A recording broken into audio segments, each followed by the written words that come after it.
Oh, yeah. Oh, yeah. This show is brought to you by Datsusara. Go to dsgear.com and use code word Joey to get 5% off of their extremely high-quality functional gear made with hemp textiles. They have bags, gis, rash guards, and much, much more. Go to dsgear.com and use code word Joey to get 5% off, and go to onit.com and use code word church to save 10% on all of their great optimization products like Alpha Brain, New Mood, ShroomTech Immune, and ShroomTech Sport.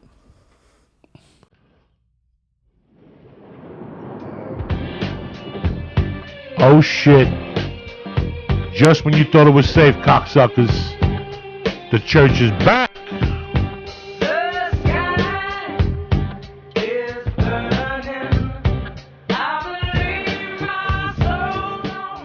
There you go. Little Bad Company loosen things up. Uncle Joey, Lee Syatt, Dean Delray. Yeah. Little music. Little Sunday night filling. Happy Memorial Day, cocksuckers. To all the soldiers out there, you bad motherfuckers.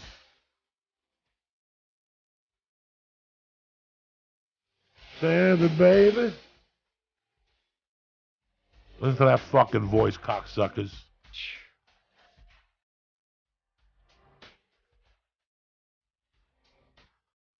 What's happening, you bad motherfuckers? Uncle Joey here. Thank you for the special edition Memorial Day podcast here. We want to get out of the way. We don't want to fuck with your day tomorrow.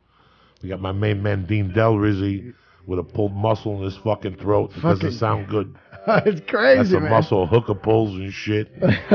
Only two people pull that muscle, hookers and singers. Which one are you, cocksucker? Yeah, man. It's so true. It's so weird. Like, I was supposed to do a podcast with you last week, and I just wake up and my neck, the left muscle on my neck was just completely, felt like I was paralyzed. I was like, whoa, what the fuck is this? And all day I was waiting to do the podcast. I was like, I don't think I can go do this. It's just flared up. And I was like, oh, that's cancer. You know, everything's cancer. Everything's fucking cancer. Everything is. Everything is for me. Everything. I had a fat ball in my neck, right in here. Yeah. And whenever I would go to the comedy store and I would talk and get excited, the fat ball would swell up. Woo.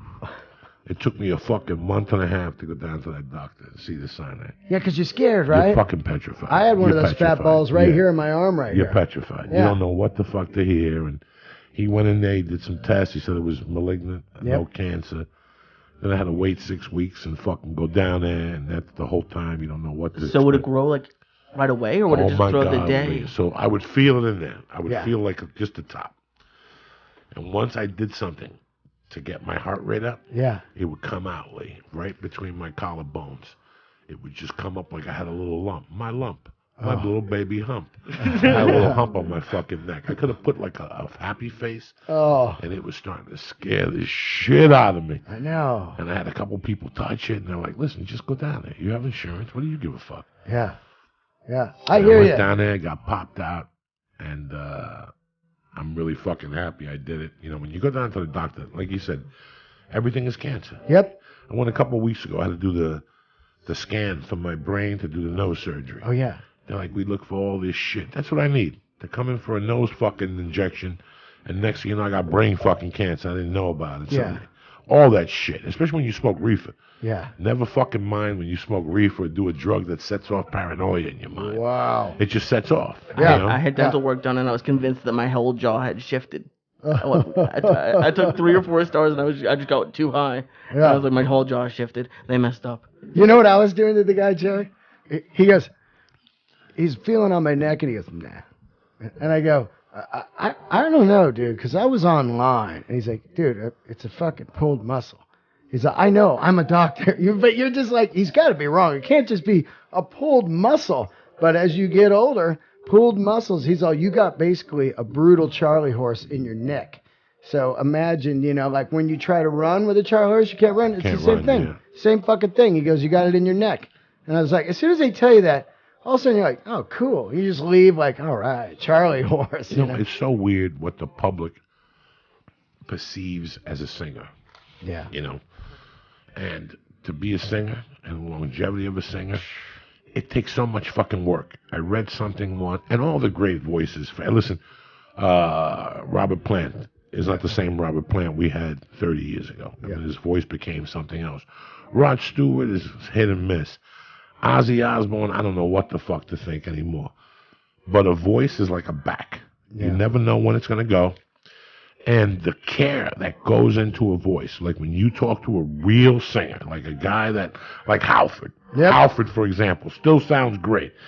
I don't know. I haven't seen him live. I don't know if he still sounds like the 81 Halford. He crushed it. Saw him like 8 months ago. And we just think they go off on stage. Like right now, Sabbath is on tour, and because of their age, they do a show and they take a show off. Yeah, they do a show. You know, in the '80s, if you went to a concert in the '70s and the '60s, these guys did 4 or 5 nights a week. Every night. Nobody knew about taking care of your throat. You had witch tails. Yeah. Witch, is that what they call? Like, you know, gargle with salt and honey. Yeah. Oh yeah, witch. Yeah. Which like, you know, like stories about the road. Old school remedies. But when you find a real singer who takes care of themselves, like really, like no smoking, no this, you know, they really put a scarf around their neck. You don't know how much work goes into being a fucking singer. Yeah. You know, when you do coke, it destroys your throat. Completely. Destroys your throat. You hear it as you're talking. Yep. Do 2 lines of coke. There's certain people that'll come to you after a few years and go, I know when you're on coke because your voice changes. Totally. What happens to it? It changes. You get a drip. Couple lines. And it numbs your voice. Numbs your vocal cords. So all those dudes that did tons of blow while they sang, supposedly that's why. I'll tell you what. I'll tell you who had a great voice. I never saw him when he had a great voice. By the time I got to see him, his voice was shot. Over the years, he's brought it back, and that's Chris Cornell. Oh, yeah. Not the fucking slaves and bulldozers back. No. But he keeps it at a moderate level. Then you learn the tricks. Totally. Then you learn the singer's tricks, how to do smaller places. You change the songs around to a lower voice. Well, does it just start going, or is it? Can it just go? Can you just wake up one day and not have a voice anymore? It can completely go if you don't warm up. You got to warm up.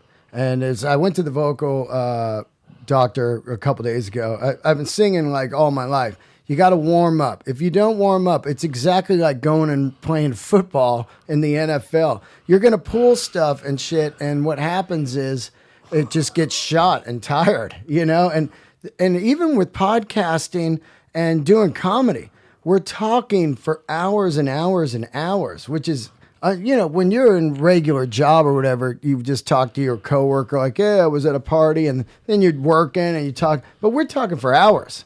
You know, and then imagine singing for a couple hours, then you're fired up, you get off stage and you're on the tour bus talking, talk. You got AC going, it's drying out your voice, and then you're not getting proper sleep, you're eating like shit, and next thing you know, and you add alcohol. Oh, it dries out your voice. And booze to the fucking content. Because see, it's tough enough doing that shit. Once you add the alcohol and the booze and the bad food and the no sleep, Jesus fucking Christ. Over. That's it. It's over. And that's basically the life you have to lead. Yeah. That's basically, in 2004 and 3, when I went, let's just say to Houston, I got to Houston on a Tuesday, okay? The week started on Wednesday through Sunday. You did all fucking 1, 2, 4, 6, 7 or 8 shows, you know? That's 8 hours. I ate like shit. Yep. You know, I didn't sleep because I did blow. Out of the 7 nights, I did blow 5 nights. So my sleeping was uninterrupted. You know, that takes a toll. You know, talking to people, not sleeping, eating greasy food, not doing vitamins, not even breaking a sweat. The only time I would break a sweat in those days when I was snorting coke, it was like new coke was pushing out the old coke. Yeah. That's it. I had new coke pushing out the fucking old coke. You know? Opening up the pores. Yeah, you really can't. Eventually, you get sick. Yeah.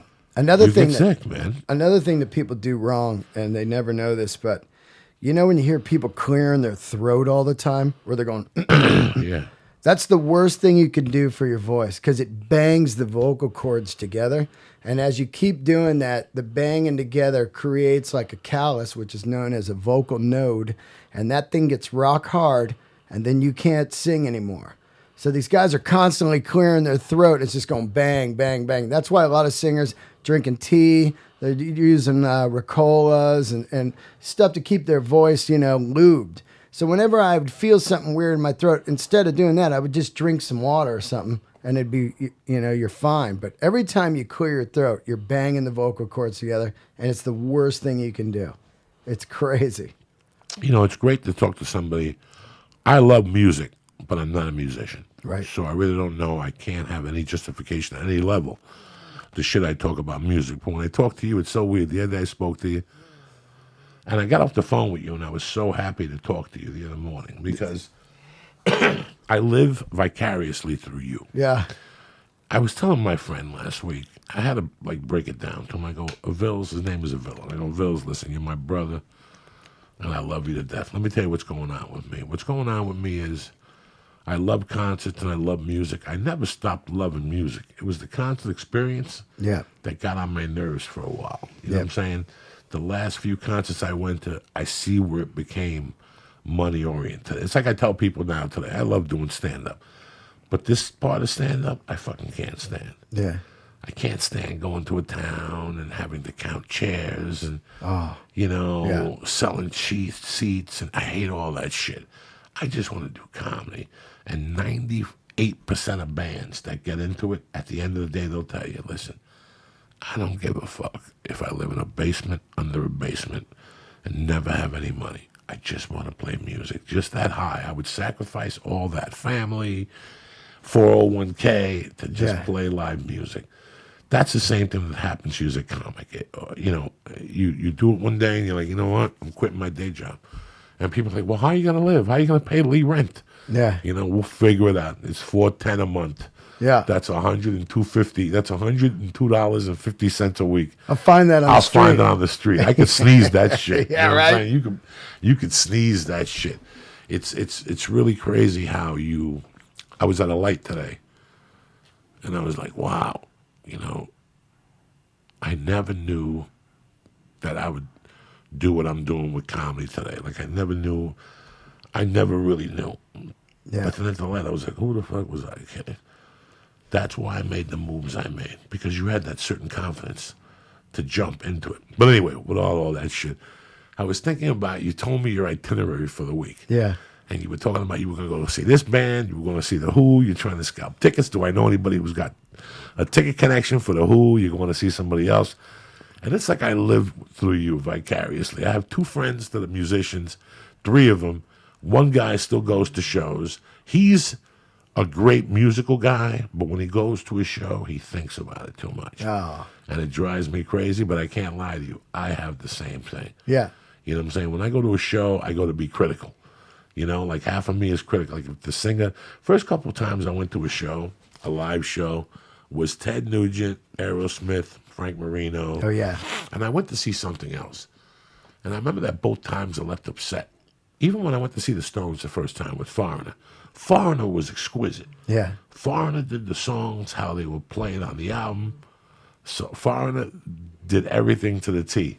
When I went to see the Stones, they were completely different than what they were doing. There were some songs like, their ballads like Beast of Burden and shit like that were to the money, a couple little off takes. But Shattered and a couple other songs were completely different than what I was used to. I didn't like that. Too fast. Yeah, the only band I liked that did that was Led Zeppelin. Right, yeah. On the Storm Main, it's the same. They took those songs and they switched them around. And if you're like, what the fuck is this? But the reason I'm talking to you about singers is because sometimes you hear a band on your album and you go see the singer live and you're like, oh my fucking God, this is god awful. Yeah. This is god awful. They had a lot of studio shit in his fucking voice, Yeah. Well, I mean, you spoke about last week, I forget the name of the awards, but Britney Spears lip syncing. Yes. Oh, yeah. What would you prefer as a fan? Go to a show and see someone lip syncing, or go and see someone who just can't sing? Oh, I want it horrible if it's going to be horrible. I don't want fake, That's why I'm there to see live. I'm there to see a live concert, and it's a lot like racing or motocross or something. It's either going to be spectacular or it's going to be a crash, but that's the live feeling of like, oh my God, I saw those guys, and the third song the guitar player was just wasted. You know, whatever it is back in the day. Now it's business now. It's business. The reason why I was so mad last week watching that, Lee, was because I took time out of my day to watch that shit, and it smacked me in the face. And number two, and my man Hill, I saw Priest more than anybody growing up. Like I went to see him a lot. Like out of all the other bands, I saw DC 3 or 4 times, but Priest for some reason we always ended up going. Yep. And out of all those times, I went to see him in '81 or '82, and he sang "Solar Angels." Oh, I love it. And he sang it from the side. Yeah. Point entry tour. And he sang it from the side, and I was real close to him. And believe it or not, I could hear the energy from his voice. Yeah. I could hear the last flowing particles of his energy from his voice, and I was blown away. So, at the Palladium, which at that time, I don't know what the fuck it sat. Let's pretend it sat 800 people, small venue. Then I saw him, I think at the Meadowlands. And he pretty much did the same thing. It reverberated, whatever the fuck the smart people use, you know, when you hear echoes and shit. Yeah. My point being, Britney Spears has had a show in Las Vegas for the last, how many years? Yeah, like 3 years. 3 years, Just signed another contract. Okay, Janet Jackson, I went to see a music thing one time at the University of Denver. Some guy, a choreographer, spoke about touring and what happens when high-profile acts that move around a lot, Madonna, Janet Jackson, when you start the tour, before the tour starts, you have 6 weeks of rehearsal, and everybody comes in like a fat fuck. Yeah. Everybody comes in out of shape. Few people come in shape. Everybody comes in out of shape. And you start doing the songs and learning the dance rehearsals, and everybody's huffing and puffing. But throughout that, you're gaining cardio. So at the beginning of the tour, at the beginning of a Janet Jackson tour, it's noted that 75% of the music on stage is lip sync, either music-backed or the singer enhancing her voice on stage. By the end of the tour, she's doing 90% on her own. Right. She's caught up with the cardio, the air is there, the whole thing. Britney Spears has been in Las Vegas for 3 years doing the same stupid fucking songs. Yeah. You mean to tell me she's still lip syncing after all this fucking time? That's what I think about when I watch that music. That all the fucking money she makes, she's still fucking lip syncing. And don't tell me Justin Bieber wasn't lip syncing fucking either, okay? Yeah. You know, the chubby chick on the fucking thing, you know, God bless her. Adele. Pink. Oh, Pink. Pink, God bless her. That's another one who can't sing. Yeah. Adele can't sing. Yeah. Adele can't sing live. She's like Conor McGregor. The secret's getting out. Yeah. She can't sing fucking live. Yeah. She can't do it. I haven't seen her live. I saw it, and she blamed it on the microphone, this and this. And then I put on 19 whatever. Yeah. The Allman Brothers live from whatever, and I seen if any of them microphones fell into the piano. Yeah. And if anybody claimed responsibility after the show. Yeah. 'Cause that's the world I come from. Yep. You know, she went out there, fucking tunes were breaking, cats were jumping out windows and shit, glass was breaking. Yeah. And she's blaming it on the fucking microphone. Yeah. Okay. Now I know she sings great in studio, but if I'm gonna go pay a deuce to go see this milkshake bitch, I better fucking, you know, she's an opera singer. Belt it out, you fat fuck. Yeah. She's gonna tell me the next day she dropped the fucking microphone in the fucking piano. What do I give a fuck? You think Greg Allman ever did that? You think fucking Robert Plant ever woke up and called the Daily News and said, I dropped the microphone in the fucking piano? You heard what you heard because it was real. It's a different world, you know. It's just so weird because also now they have the most state-of-the-art gear. They got like in-ear monitors, and they only have to sing like, you know, I've been chasing pavement, like that low, you know. But when our gods, they were battling fucking Jimmy Page's 5 Marshall amps, shitty sound and everything. By the way, did you see that video of the drum outtakes? Oh, go look for it, Lee. John Bonham's drum outtakes from Into the Outdoor. Oh, man. I almost called you, but it was 2 a.m. I'm up. To hear that man play the drums. Yeah. I don't get insulted, but I look at people weird when they make accusations against Led Zeppelin. Oh, it's crazy. And the people have the YouTube videos, and you listen to the YouTube videos, and they're right there in front of you. You know, the accusations are right there in front of you. You know, Carlos Mencia years ago used to say, I don't steal jokes, I just make them better. Yeah. And some people laughed. I think Led Zeppelin thought that in their minds sometimes. But as musicians, John Paul Jones was a monster. I mean, a fucking monster, guys, in that Prince level. Yeah, right here. Look at this. It's not artistic. I just want you to hear the thunder in this. Look at it. Look how cool he looks, first of all. Look at that fucking man. Right? Here we go. Ready? Yeah. Lee is going deep on mushrooms right now, Lee. Oh, Lee's on mushrooms? Killer. I did some. They haven't affected me like they did Lee. Yeah, the stuff's moving. Stuff's moving. I love it. Yeah. Crank this, Lee. Oh, oh, oh, oh.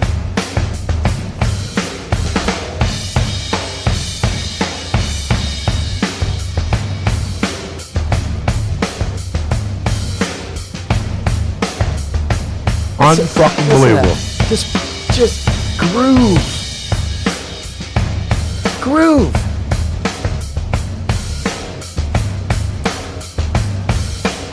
That's the sound of Lee's heart rate right there. Boom, boom, bop.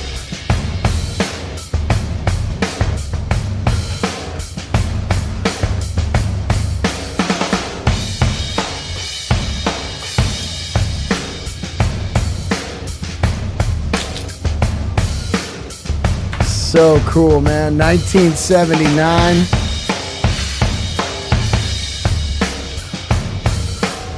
That's it, Lee, before I get a fuck, my head explodes. That shit is insane. That's insane. That's insane how good of a fucking drummer this guy was, and people still talk shit. I think he squashes a lot of people. But so that's just his track? That's just him and rehearsing, warming up to rehearse. What happened with The Who? Did you end up going to see him? Okay, here's what I did last week. On Tuesday, I saw The Cure at the Hollywood Bowl. How were they? Fifth row. They played 33 songs, and this fucking guy sang every one of them. He sang fire? Flawless, dude. I mean, just coming out, love cuts, just there he is, like 63 or whatever he is, just killing it, man.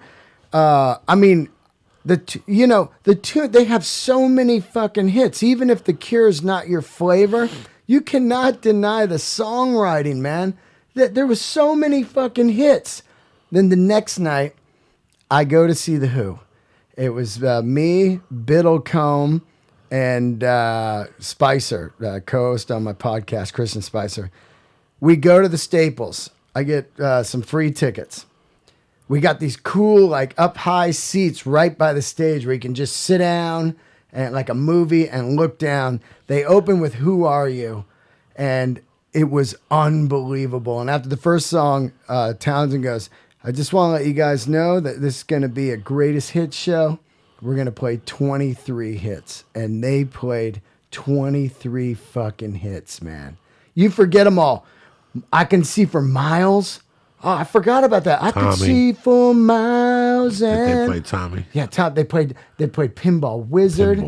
They played Mama Has a Squeeze Box. They played fucking Quadrophenia. My Generation. The Real Me. The Real Me. No, they did not. Yeah. The Real Me. Oh, I would have jumped Rain on Me. Yeah, that's too much. Oh, Eminence Front. Oh, I love that one, even though it's 82. I fucking love Eminence Front. I love that shit. Yeah, that's the tour I went to see them. Me too. I almost went to see him in 76 with Who Are You? Almost. Yeah. I was a little on the young side, and I'm not going to lie to nobody. At that time, I was still stuck on Zeppelin, and the Who came to town, and New York lit up, and all my friends went to see the Who, and we were going to go over, and I said, you know what? I'm going to stay down the hill and suck somebody's dick. Nah. I'm not going to go see the fucking Who. And I always regretted it. That was the Keith Moon one. And then I went to see him again with Kenny Jones. And not the Go-Go's, but it was The Clash. Oh, The Clash opened. The Clash opened, and Dexter Point Dexter was the fucking, who was from the New York Dolls. Explained to these guys more what the fuck he was. And he opened. And, David Johansen. We went out to Long Island, and we had a good time. I had T-Bone Burnett, The Clash, and The Who. Oakland Coliseum, where the A's play. It was the first farewell tour, 82. 82. So that was a farewell tour. That was their farewell tour. Yep. Know that. It's hilarious because I tweeted last week. In 82, I saw The Who on their farewell tour, and Wednesday I'm seeing them again. So I guess they were just kidding back then. It's like, come on. But that tour was great, man. Kenny Jones on drums from the Faces. And, of course, a lot of people are like, oh, no, Keith Moon. But, man, they lit it up. They lit it up on that Farewell 82 tour. And The Clash crushed it. It was Combat Rock Tour. Rock the Casbah. Oh, my God, yeah. Fuck. Today is in 1983 was the US Festival. And yes. I went to that. And today's the anniversary of the Metal Day. How many years ago was that? 83. 83. So day 1, The Clash headlined. I went. Day 2, Van Halen headlined. And day 3, David Bowie headlined. Now, for people who don't know, this was my generation's Woodstock. That's funny. It was in May of 83. From fucking Missing Persons. Yeah, to Stray Cats. Men at Work. It was just 3 fucking days. I'm living in Aspen, Colorado. I'm watching it on MTV. Oh, yeah. MTV broadcasted it. This is when MTV was really cool. They didn't have black kids knocking up white chicks crying throughout the whole fucking show about what's going to happen to Leroy. I don't fucking know, but he ain't coming back. No Jersey Shore shit. Yeah, no Jersey Shore rock. shit. It was Jersey Rock. This was when it was MTV 83. It was great. Lee's a young man, and Lee, your head's going to explode. Lee can't even think about this. This conversations I have with Lee, especially tonight with the mushrooms. I still remember senior year in high school going to meet my friends to talk about MTV. Yeah. What just happened. Well, it wasn't as big. I think it was probably on its way up. But when I was in elementary school, I used to go home because TRL was on. I'm sure that was the dying that word. Was not even on. Not even thinking about it. Yeah. Not even thinking about it. Yeah. TRL was never even a thought. In those days, at the top of every hour, it was either Nina Blackwood, the black chick, the white dude with the fucking Mark Goodman, the black dude. I'm sorry, not a black chick. Oh yeah. The black dude who died. Yeah. The young Irish JJ, whatever. Yep. And they each had shifts. Now, in those days, you were just starting to party, starting to do blow. You come home at 3 a.m. Listen, you could have a conversation, and at the top of the hour, you ran to the TV to see what video was going to come on. Yep. Put on Pat Benatar. No, Hit Me With Your Best Shot. No. Who's going to run? Oh, yeah. You better run. Yeah, put on You Better Run. Hide. I would sit there after school. Yeah, in her spandex and leotard. At that time, she had 2 videos that were rocking. Lee, wake up, cocksucker. Lee's on it. She had What You Gonna Do to My Heart, whatever the fuck that was. And she had a song called... You had Hit Me With Your Best Shot. Hell Is For Children. I'm Gonna Follow You. I'm Gonna Follow You? Here, put on Pat Benatar, I'm Gonna Follow You, Lee. This was a very obscure video. First of all, a lot of people don't even remember Pat Benatar. Pat Benatar has so great. 10 albums. Is she sick? No, I said she's so great. At that time, guys. Wait, do you want to watch the video? Or yeah. Okay. Pat Benatar, I'm Gonna Follow You. At that time, there was a fusion going on. These bands that you didn't expect had these tremendous guitarists that were cutting line of heavy metal guitar. Whether it was Billy Idol, he was cutting line. Jake, what's his name? No, you got Steve Stevens. Jake. Yeah, all right, right here. For Ozzy, yeah. Hit it. Yeah, but this is her husband on guitar. This is her second album. Yeah, this album fucking blew up. Listen to the guitar on this. Yeah. Crimes of Passion, great record. Great fucking album, Crimes of Passion. Great record. Look at her, too.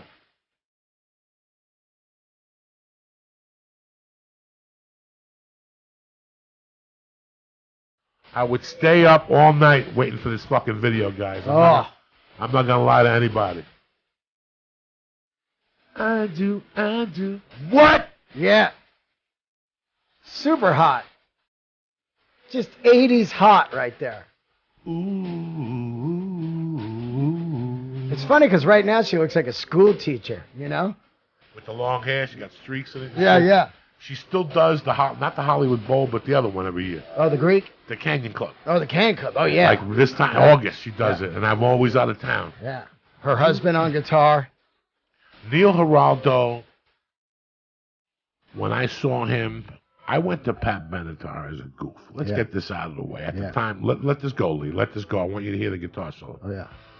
At the time, I was going to anything. I went to see the Police with some raggy band. Of course. I had gone to see just anything that was in the city. And I was not dating this girl. I liked her, and we were talking. A buddy of mine called me that night in the Meadowlands. I said, I'll go with you. And I went to see Pat Benatar. And at that time, it was the top 3 concerts I had seen. Yeah. And I had seen everybody at that time. Wow. They were just, she was bad. Kickerly, watch the guitar. Crank this open, Lee. Their Hell is for Children. Oh, I love it. On live. Oh. I don't know if you remember, in 83 and 84, she got an HBO special. Here we go, into this guitar. Kick it, Lee. Kick this soldier, Lee.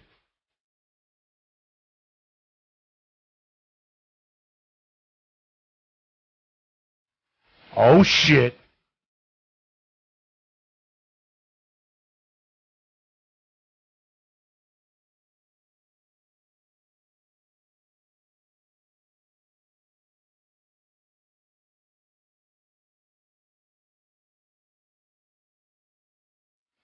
I'm telling you, motherfuckers, you guys don't know about Pat and fucking Neil. Put on You Better Run. Oh. Watch this motherfucker, Lee. Yeah. Lee, so we go home and put on MTV. In those days, it was this, Fish Heads, Mighty Mighty Fish Heads, Sticks. Yeah, Sticks. Sticks. Now, there was another channel that was on board way before MTV. It came on after. It was USA's Nightlife. Oh, yeah, Night Flight. Night Flight. Yeah. Fridays at 9. Remember that? They showcased the star. They did this. They did that. And that was pretty cool. But nothing was like MTV. Yeah, 24/7. We would snort coke. Look at Neil Hamburger. Look at him. Look. Watch. Yeah. Hit it, Lee, from the beginning. Yeah. You're slipping, Lee. Where's the sound, Lee? It's coming. Okay. Come on, Lee, you're slipping here. Those mushrooms are getting deep. Look at them. Yeah. Look at her. Yeah. Busting it. Super hot. 1981, guys. Yeah. Fucking busting it. How and old this is she? bitch is still busting it today. Yeah. Yeah.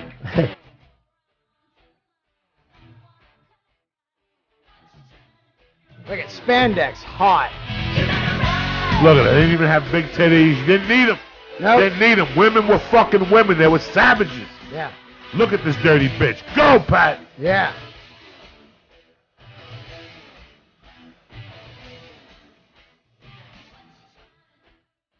Oh, yeah, man. See the guitar lurking the whole fucking time. Yeah. Neil rocks. All right, leave. Speed it up a little bit. We're going to fucking... Right there with a line. Right there. Go ahead. Keep going a little more. Right there. Right there. Here we go. Watch this shit. Lee, your head's going to fucking blow. Put the speakers on your ears, Lee. Boom. Here we go, Lee. Watch her little skinny ass wiggle. Watch this. Yeah.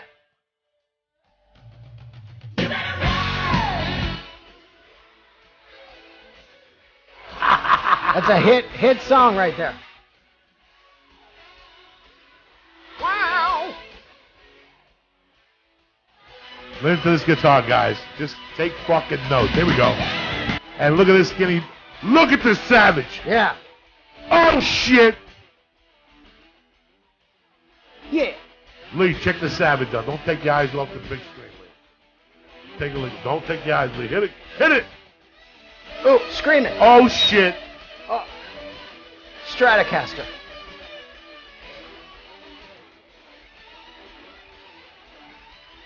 Fuck yeah.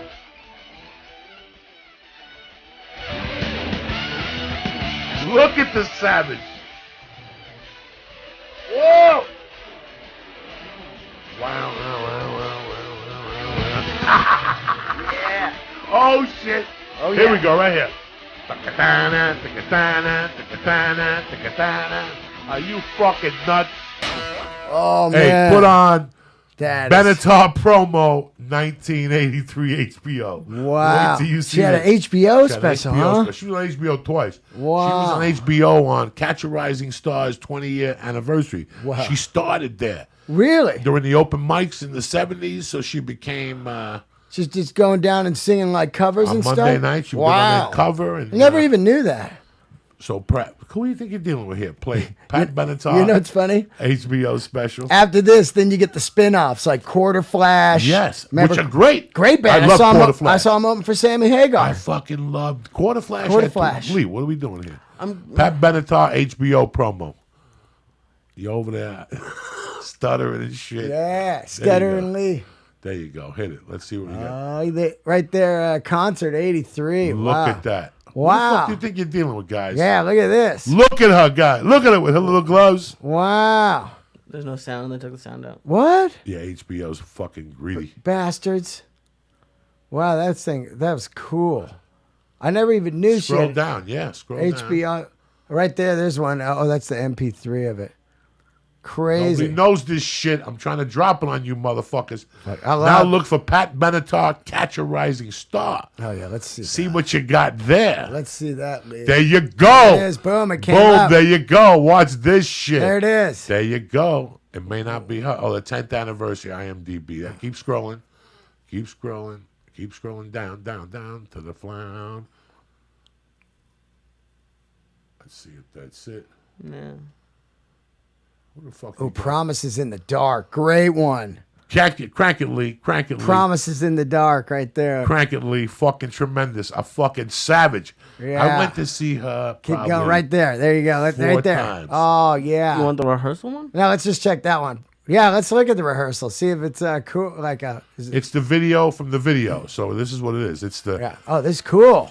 Oh, look at her outfit. Straight Flashdance era, the outfit. Okay, so you have Crimes of Passion. Yep. And then Promises. This album is called something different. This album is called Precious Motherfucking Time. Yeah, Precious Time. Precious Time. Another guitar solo. That's fucking tremendous. This girl's hot. Now she's lip syncing On the video. on the video. But not live. Crank this mule, Lee. We ain't fucking around tonight. Yeah. You want another mushroom, Lee? You ready to go deep into the murky waters of the underworld? I'm deep. No, you're not deep I'm yet. deep. You ain't even seen nothing yet. Here's a big build-up. I love it. Here we go, Lee. Kick it. Yeah. Look at him with his fucking ponies on and shit. Yeah. And the BC Rich guitar. Look at him. I'm telling you. Guys, he was a savage. Yeah.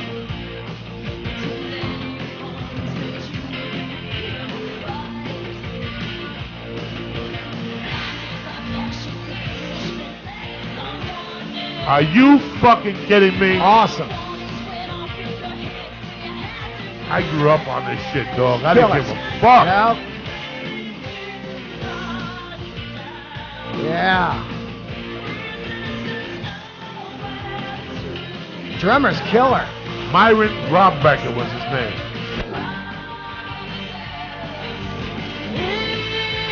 Bop, boom, bop, boom. Lead on. Are you? Oh. I gotta smoke some weed. I'm gonna have a nerve. Look at him. Look at him rocking. Oh. This motherfucker.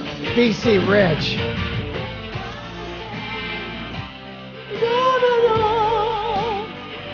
You sound so convincing. Are you nuts? So good. But talk is cheap. Watch this guitar, boys and girls.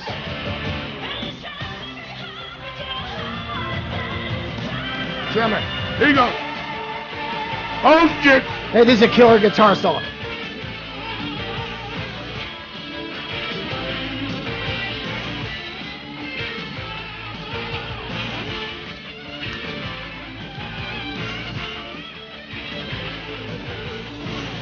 Ready for another mushroom, Lee? We're taking it deep. It's Memorial Day. Soldiers died for you, cocksucker. And Doom Cool, Van Khan, and Africa. And you're sitting there. Hit it, Lee. Kick this mule.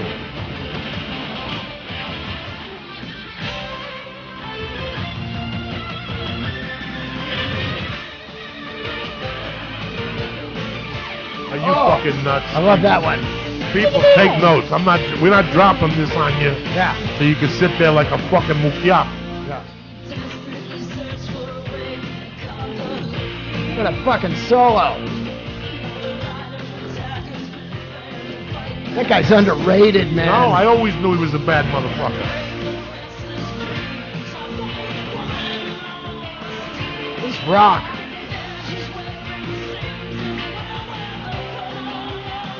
Just when you think, are you? Bring out the fucking heroin. It's going tonight, cocksuckers. Oh. They whisper promises. Here we go.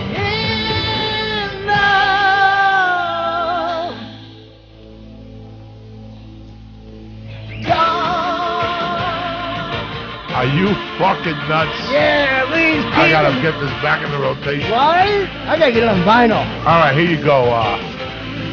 The sister song to this album was Pat Benatar, Something About Ice.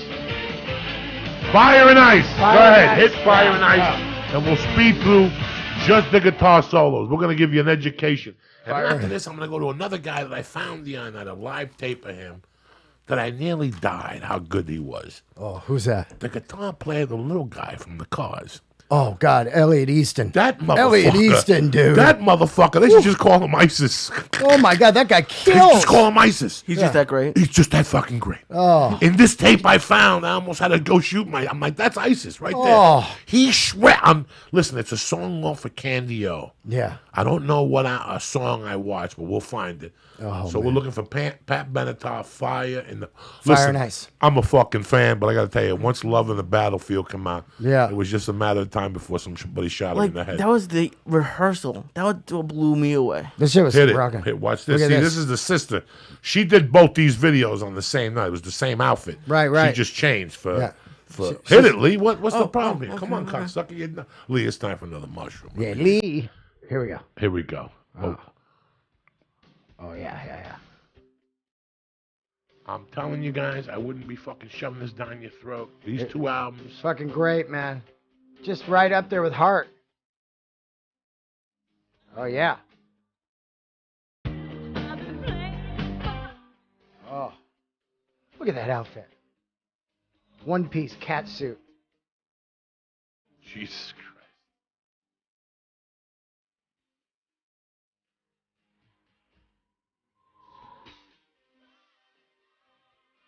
Oh, great songs.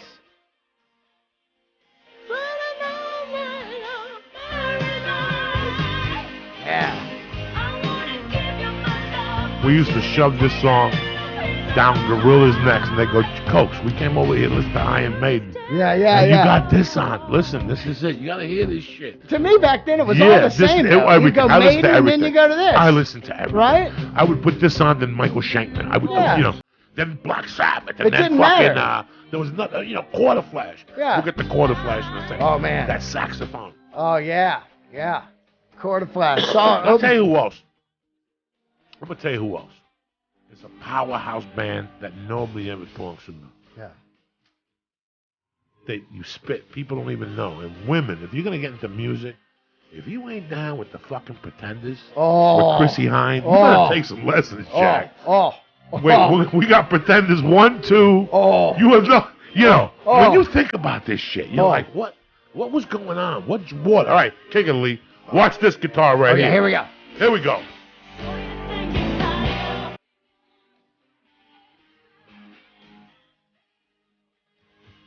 Down. Another shred, Lee. Kick this mule. Yeah. Kick it.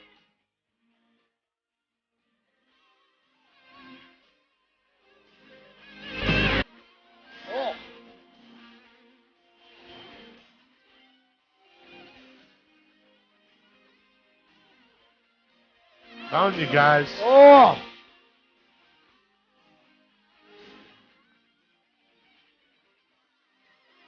All right, Hell is for Children.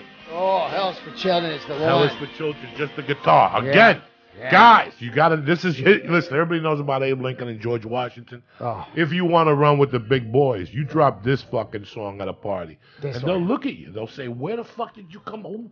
Who fucking gave you this? Where did you find this shit?" Yeah, it's like, what is this shit? You know what I mean? It's incredible, like how great the songs are. You know, like this chick's got like 7 fucking hits. Listen, 8 hits. I'll tell you what. At that time, everybody was putting out good albums. Yeah. The quality of the albums were very high. When Pat Benatar released Crimes of Passion, and I tell you this how it is, not the live performance, the regular one. When Pat Benatar released Crimes of Passion, that was one of the first albums that I can, right there. Look at the album cover. Oh, I love it. That's the album cover. Yep. Okay, her with a little shoot looking to the floor. The album before this was like In Through the Night or something. It had Show Me a Lover and something else. What are we talking about here? These mushrooms are hitting me too. We're talking about fucking how great the guitar is. You know, you had her. You listen to this shit. The song she had, I think. You know how many times I got coked up and just looked at this album cover? Yeah.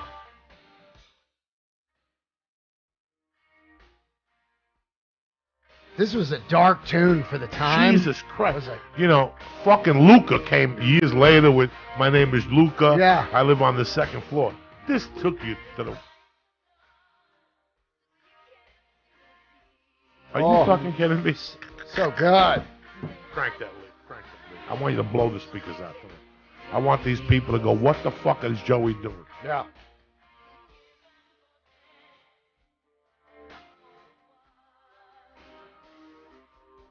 Love and pain become one and the same in the eyes of the wounded child. Are you fucking kidding me? Yeah. Love and pain become the same. Are you fucking kidding me? People don't know nothing about that. Yeah. Just a pen. Hell. Hell is for children. We get. This is the last song on the album on that side.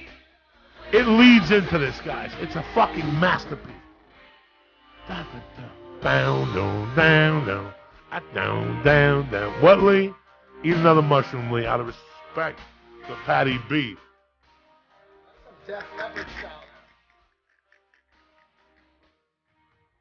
It's so confusing, this brutal abuse. Jesus.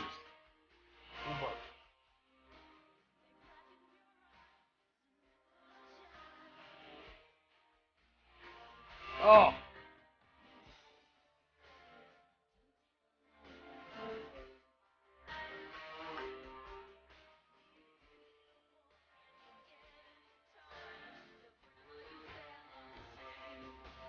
Tell Grandma you fell off the swing. Just lyrically, Yeah. masterpiece. Yeah. A fucking masterpiece, Yeah. ladies and gentlemen. And look how the tempo's building up. Are you? Listen, if you got the syringe, just stick it in your fucking eyeball right now. End it. Tell them you listen to Pat Benatar. Hell is for children. Here we go. Kick this lead.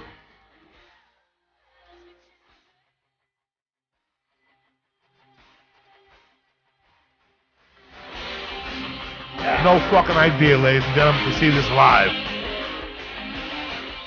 It sounded just like this. And Neil Geraldo shredding this motherfucker.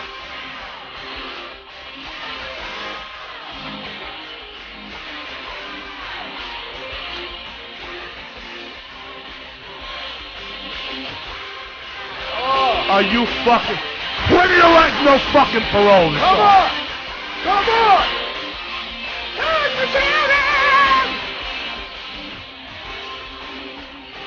Oh!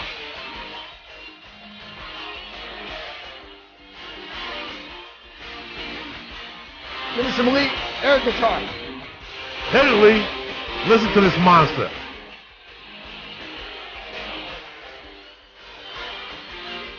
Oh shit, Lee. Wow, wow, wow, no, no. Bow, bow, wow, bow. Yeah! He just jumped on that horse, ladies and gentlemen. He ain't coming there. Listen, he still ain't getting off. It's like Joe Perry in fucking 73. He ain't getting off the horse. Listen to this.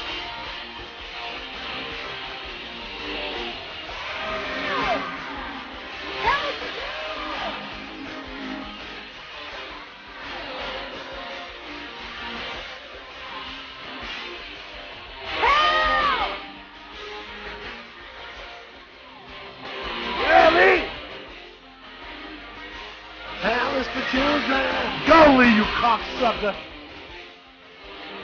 We're eating the whole bag, Lee, tonight. That's it. We're going to the hospital.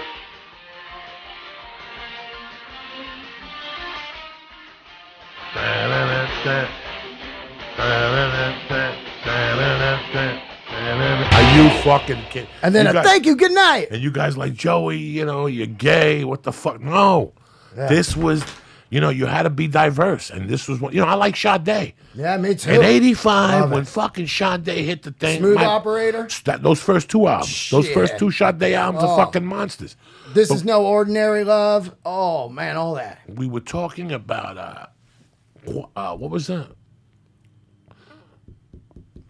Quarter Flash. Oh yeah, Quarter Flash. They had a big hit. They had two big hits, right? One or two? Yeah, they had two big hits. Am I really? Oh, there. Lee, you're fucking up the mic. Whoa, there I am. There you go.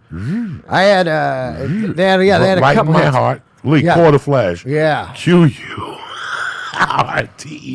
Yeah.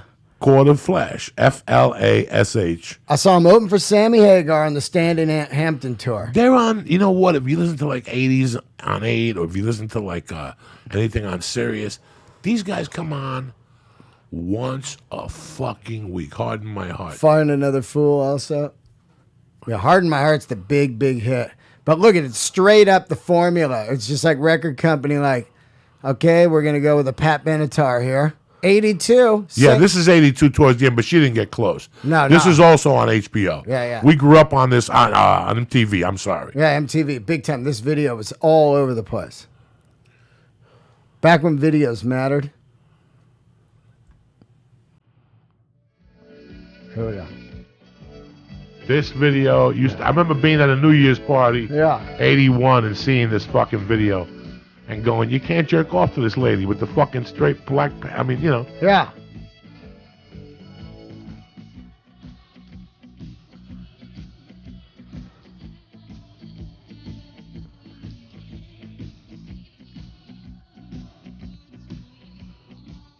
Total Hall & Oates flavor. Yeah, Lee's peeking over here. Lee on the controls.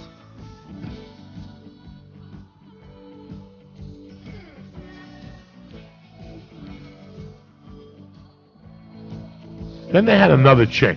Lee, press in Scandal. Oh, yeah, Scandal. What was that jam they did? I like that second album.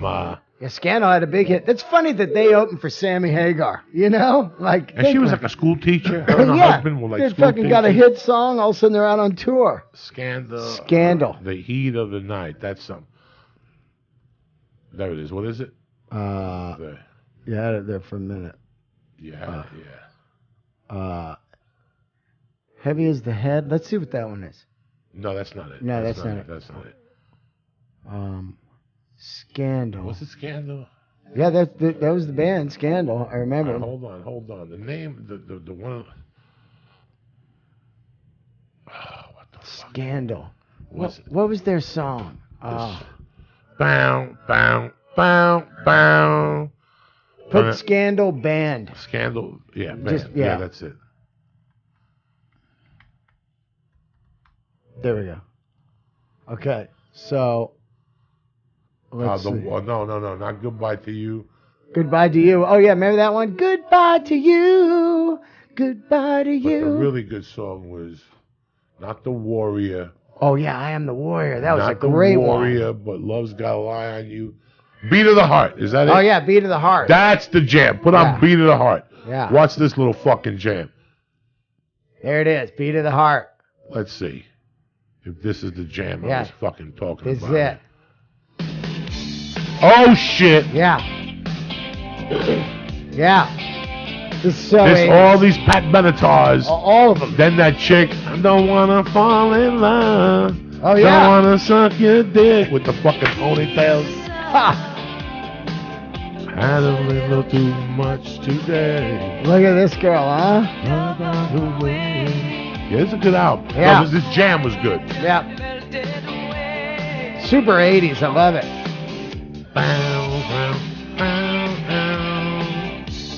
It's funny because the 80s had all these different flavors, but they were all 80s. Like you had Stray Cats and Men at Work and all that. That's 80s. This is 80s. And I Am a Warrior, super 80s. I am a warrior. Lee, put on. Yeah. Oh shit, the Pretenders. Oh yeah, oh yeah. Put man. on the Pretenders. Oh, fuck yeah. One, okay. You know, this was another. Like, if you Pat Benatar and Patti Smythe were completely different. Totally. But then this chick showed up with this band called the Pretenders. And one night when I was really young, I was still living at the Benders. I had this guy, Squeaks ID, one of the guys from the neighborhood said, hey, you want to go see this band, the Pretenders? And I was like, I don't even know who the fuck the Pretenders are. And he took me to some fucking, like a mid-level, I don't know the name of it in New York. The Pretenders debut full album vinyl. That Right one. there, yeah. That one, okay? This is a fucking band with a chick. Well, she's so outlaw. Look at her Look fat at ass her. Oh leather my jacket. fucking God. Yeah. Listen to this shit. Oh yeah. Come on. This is way edgy. Oh. I went to see these motherfuckers, and this drummer was hitting the drum and making the drumstick go at you in the audience. Yeah. Special. Precious. Precious. I forgot all about this shit. This shit is the bomb. This record? Yeah. Make me wanna. Fast forward this, Lee. This album's got. This was their debut album. Oh yeah, it's all hits. And it probably had. Keep fast forwarding. Go ahead, Lee. Right there. Bam. Fast forward, Lee.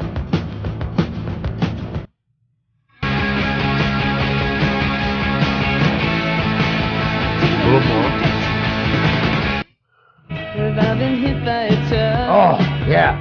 Jesus Christ. Big belt. I got into these guys when I lived in Aspen, Colorado, Oh. in my little bedroom. I ended up one time, like I went to see them. Keep fast forwarding, Lee. Keep fast forwarding. There's a good jam coming up right here.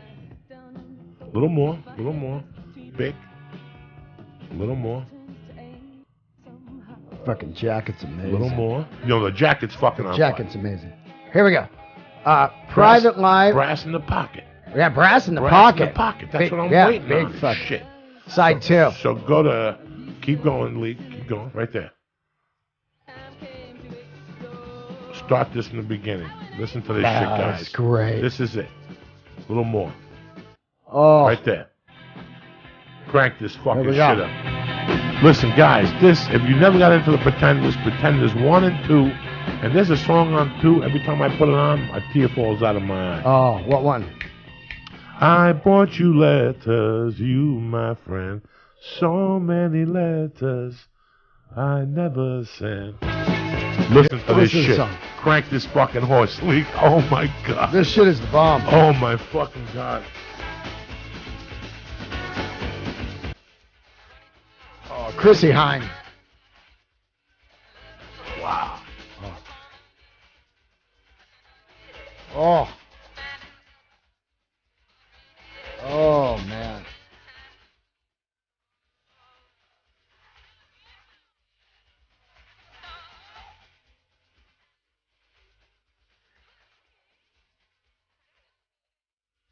I opened up my mouth. What was it?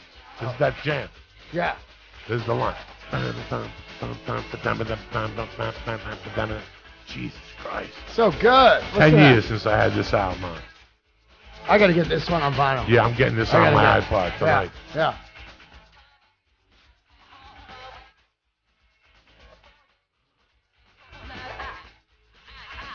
This album has a longer running time than most average LPs. To achieve full effect and play loud.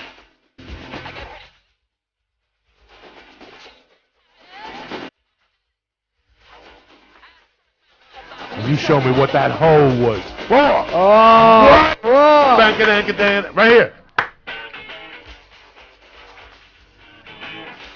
Oh, I love her.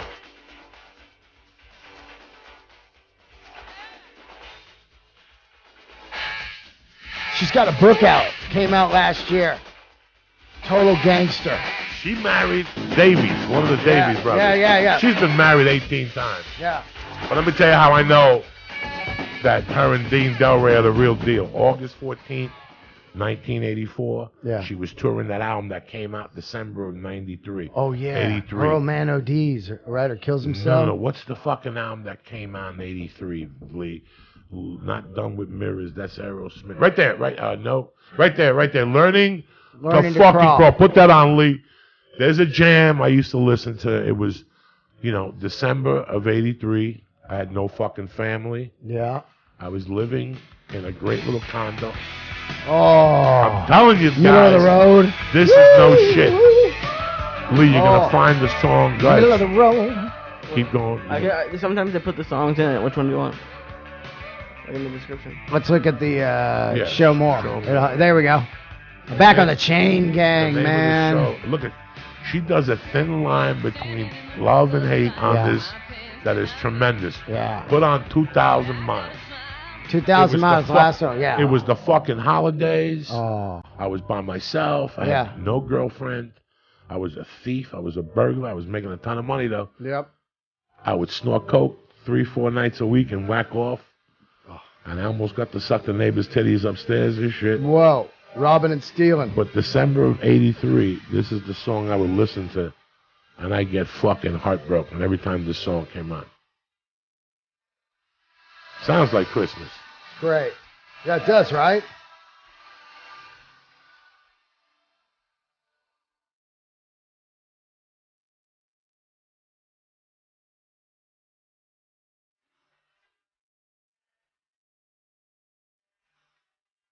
He's very far. Are you fucking nuts?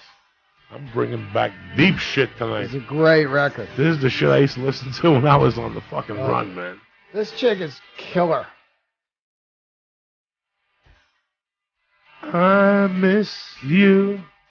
Are you fucking... Joey, there's a song she does. You got to hear it. Bad Boys Get Spanked. Oh, please, put it on. Lee. Bad Boys Get Spanked. That fucking song. That's the second album. That song is so great. Her second album, guys, like most women, most bands have a, because they had lived all their life to put out the first album. The second album, from the Pretenders, was a fucking masterpiece. Yeah. Bad Boys Get Spanked, Pretenders. Oh, there you go, right there. Oh my God, this fucking song. This is Pretenders too. I'm telling you. This is so good. This song crushes. Look at the look right there. Love it. Look at her fucking jacket. Yeah. Look at this shit. Oh, this song. Oh, shit. Yeah.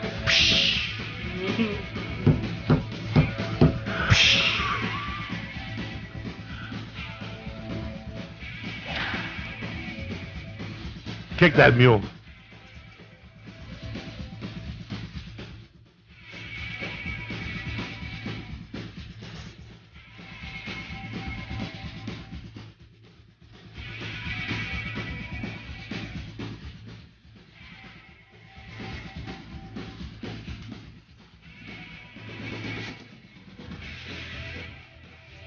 Wahili.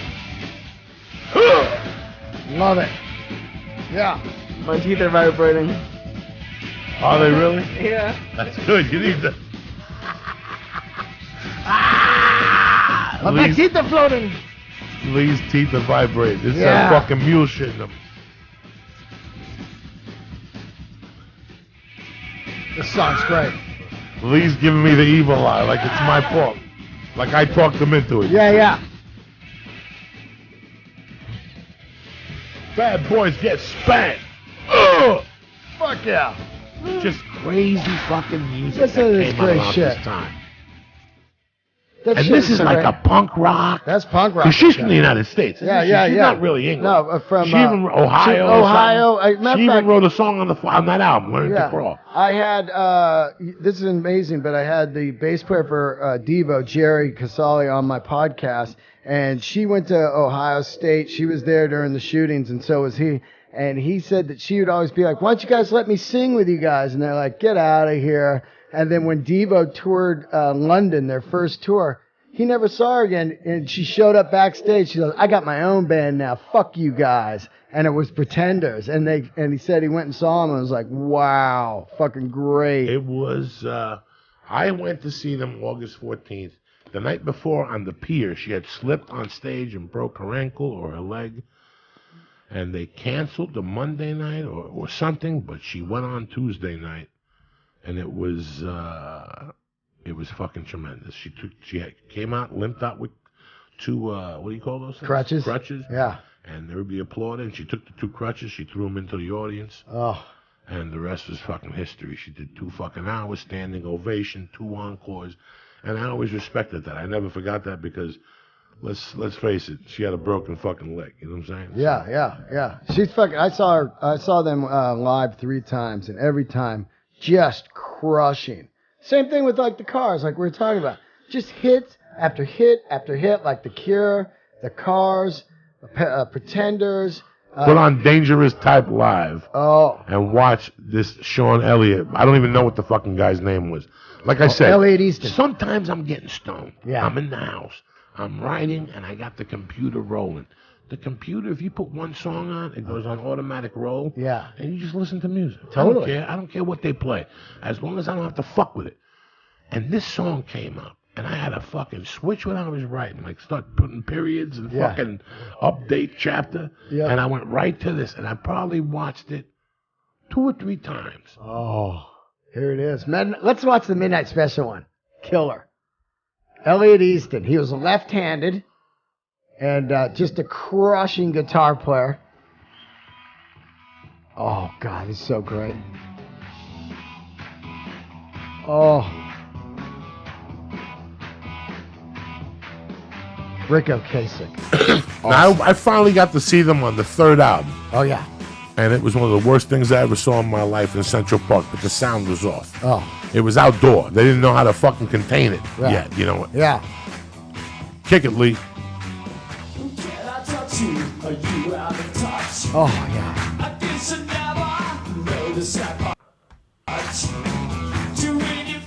That's my dog over there. Look at him. Yeah. He's a nerdy fuck that rocks, too. Right?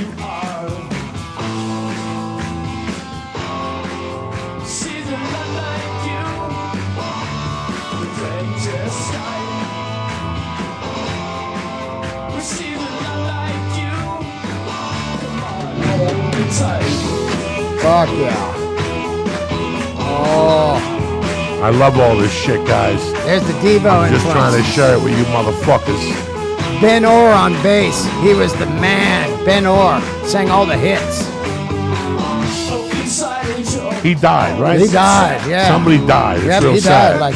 He released a solo album. He was amazing. In 90, maybe 91, maybe 92, 90. Lee, don't turn it off. Don't turn nothing off. We're just talking over. Put the earphones on your ear, Lee. I want you to absorb the fucking master. Are you ready for another mushroom, one of those cookies? You're gonna have me on a heart attack. You want? No, heart. Oh mushroom. my God, Nobody has ever. Intense. Nobody has. Here we go, Lee. Here we go. Kick it, Lee. You're fucking up. Guitar solo. Yeah, look at her.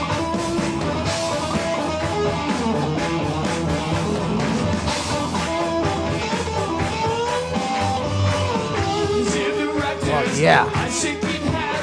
Yeah.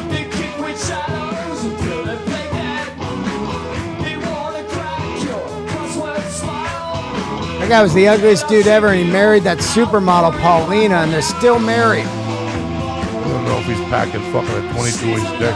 Yeah. And he sings songs while he's banging it. Fucking wallet full of cash. This guy had so many hits. Ben Orr. Remember his song, Who's Gonna Drive You Home Tremendous. Tonight? Tremendous. He sang a couple great songs. Cruising. He sang something on 2 that's great on Candio. Yeah, Candio's the record. Look how dope he is.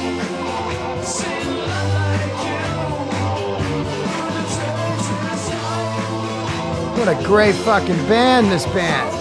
20 I saw them live on the Shake It Up tour. 20 hits, one after another. They had no piss tracks. I kept going, play a shitty song so I can go piss. No, they didn't have one. They didn't have any piss tracks. I think 2 and 1 are masterpieces. Oh, it was incredible. I think 2 and 1 are. Once they did the one with the third one, I disappeared. That's it. I was deep into something else. But I always knew they rocked. Oh, absolutely. I bought Candio. I bought 10 times. I paid for Candio 10 times. Candio rules. Easily. Yeah. Look at it.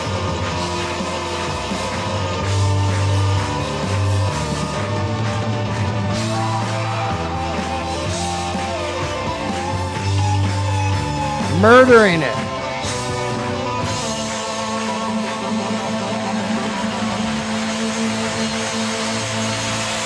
Jesus fucking Christ. So good, dude. We love music, man. Yeah. Sorry if this is not the music for you tonight or whatever the fuck. I wouldn't push in the wrong direction. Yeah. This is the shit I got into along with everything else I got into that was heavy. I mean, listen, you could listen to, Led Zeppelin so much. You got to put in Fleetwood Mac Rumors. Oh, God. When I was a kid, like I always told on the Rogan podcast, I do 2 things. I'm not a judgmental person, but I am. I judge you by what you got in your refrigerator and what albums you got. Yeah, if you ain't got good albums, you know what I'm saying? Yeah. There's no reason for us to even get this thing started. I say the same thing all the time. You got bad music taste. We're not going to make this mix. Yeah, because you must have bad taste on all kinds of stuff. Bad judgment, It's really weird how you judge people. And that, when I was younger, oh my God. If I went to your house and you didn't have, listen, I don't want you to have Sad Bloody Sabbath, but you better have fucking Paranoid. Yeah.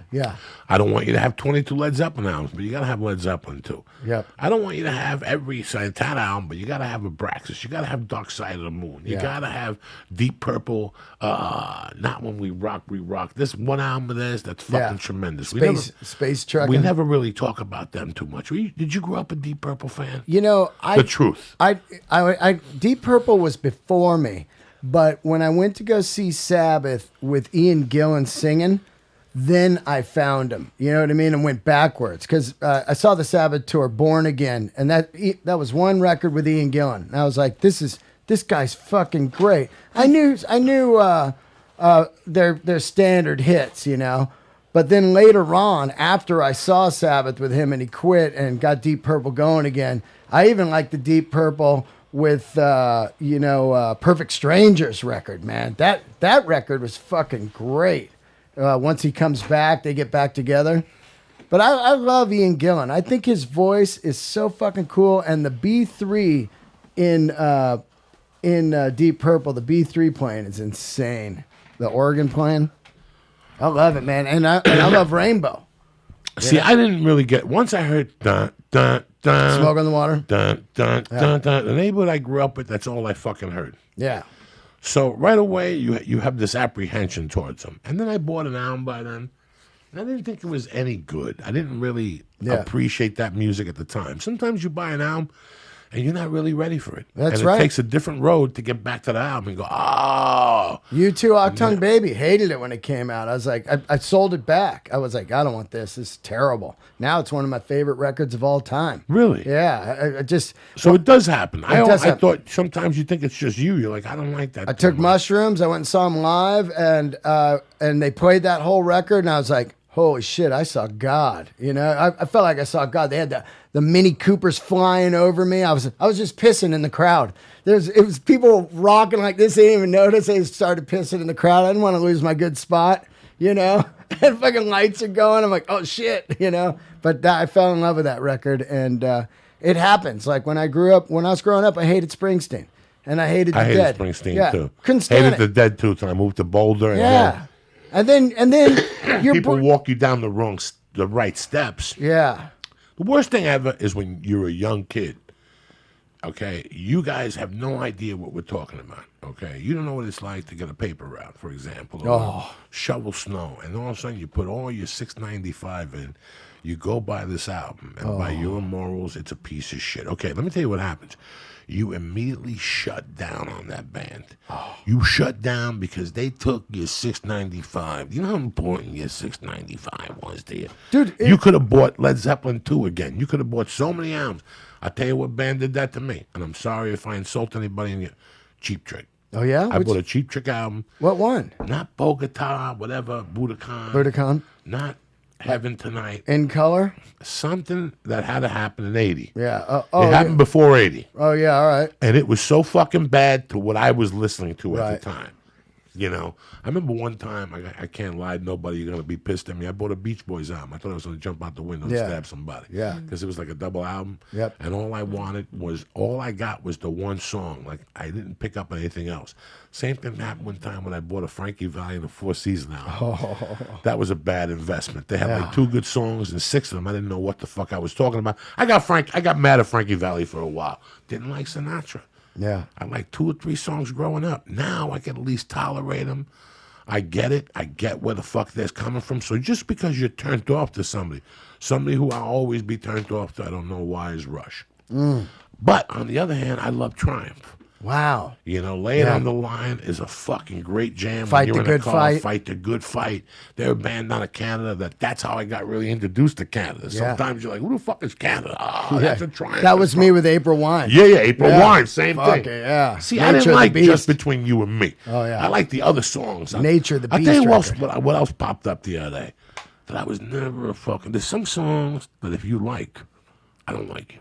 Yeah. You know what I'm saying? Yeah. You ever go to a party and see some guy get really emotional about a song? You're like, I don't like this guy. Yeah. I hate that fucking song and I hate this cocksucker. You're like, really, dude? This song's touching you? Now you're messing with the son Nazareth. of a bitch. Hair of the dog. You ever see how that makes white people act? Oh, it makes white guys act goofy. Like it's like when you see them listening to Thin Lizzy. The boys are back in town. Yeah. Same crew of guys. They smoke cigarettes. They're the part timers. Yeah, that's really weird when they you just see. want the hit. And you know what's crazy? The thing that bothers me, and what a lot of people don't know this, and again, I'm sorry if I'm not dropping the right names. Thin Lizzy's a badass band. Yeah. But there's not one station that plays anything else but like 2 or 3 of their shitty fucking songs. Yeah, we talked about that before. Thin Lizzy is a band. That's right. They'll make you hate it. They fucking make you hate it because they play that shit down your fucking throat. Yeah. There's so many times that you're driving and you're like, what the fuck is this? I'll tell you what I heard the other day. I heard a really fucking good Pantera song. Oh, really? What yeah, one? like something that made me go, what the fuck is this? You know, I like to discover music. When I'm in a car, I'm not sitting there hating on music. My fingers will keep going. Ask Lee. I got Studio 54. Oh, yeah. I got 80s. I got the Seattle Oh, Boneyard. yeah. I got the one under it and the Lithium. Hair Nation and Hair Lithium. Nation. Yep. That's all you fucking need That's on it. there. That's it. But you still keep the other channels open and you listen to the rock, the Elvis. Yeah. I go the Dead Live one. Oh. The Dead Live one is very good. It really is good. Fuck yeah. That's for a long drive. It really is. When you really want to stay up and you smoke like a half a doob, the Dead will get you there. It's like it's not a no dose. It's like a can of Coke. Yep. It's like a can of Coke. Yeah. The Dead is always... I didn't fucking like the Dead growing up. Me either. Hated them. I moved to Boulder. I started dating this girl, and she used to always play Working Man's Dead, and it just sunk into my heart. Then there was another album she played, The Circle. Then there was just... And then, you know, when you live in Boulder, everybody's got bootlegs. Yeah. Everybody comes up with bootlegs. And bootlegs, where you're studying, you listen to a bootleg, and you really understand where they're coming from. Totally. That's the beauty about music sometimes, that sometimes you listen to it, but sometimes you really get where the fuck they're coming from. When I listen to Sabbath, I know where they're coming from. When I listen to Allman Brothers, oh man, you know, I know where the fuck they're coming from. Yeah. I got you a poster. Yeah. I got you an AC/DC tour lithograph poster. When I was in Pittsburgh, there was a soda fizz store, and they sold. Oh yeah. I got Rogan, Leonard Skinner, the Rolling Stones, and 10cc. Sick. From that thing in London, and I got you AC/DC. Just a sick lineup of fucking savages. I'll give it to you. I'll put it in my car and take it to the store. That's amazing. Yeah, you get those. You look at those old school lineups, and you look at like Oakland and San Francisco. Yeah, I went to those. Dan the 1,000 posters, and you look at the prices, and you fucking think like, who's making all this money? Yeah. The Doors wanted $10 a ticket. Yeah. You know, in those days. And I'll tell you, I seen Pink Floyd for 15, and it didn't set me back no 2 weeks salary. Oh, that fucking US Festival. 15.50. I got the ticket stub, and I Instagrammed the photo. $20. $20. $20 in 1983 to see $20. what bands. Here's who I saw for $20 on the Rock Day. It was opening band was Quiet Riot. Then the second band was Motley Crue. Then you had Ozzy with the first gig with Jakey Lee. Then it was Judas Priest, and they had just had Screaming for Vengeance out. Triumph, Scorpions with the Blackout Out record, and then Van Halen. That was $20. $20 for one day. The next day, you had David Bowie, Joe Walsh, Stevie Nicks was there one day. Yeah, it's just crazy. Guys, it was crazy, and it was in a nice. Where was it? It was in San Bernardino, out in the desert there, where it's a amphitheater now. I forget what it's called.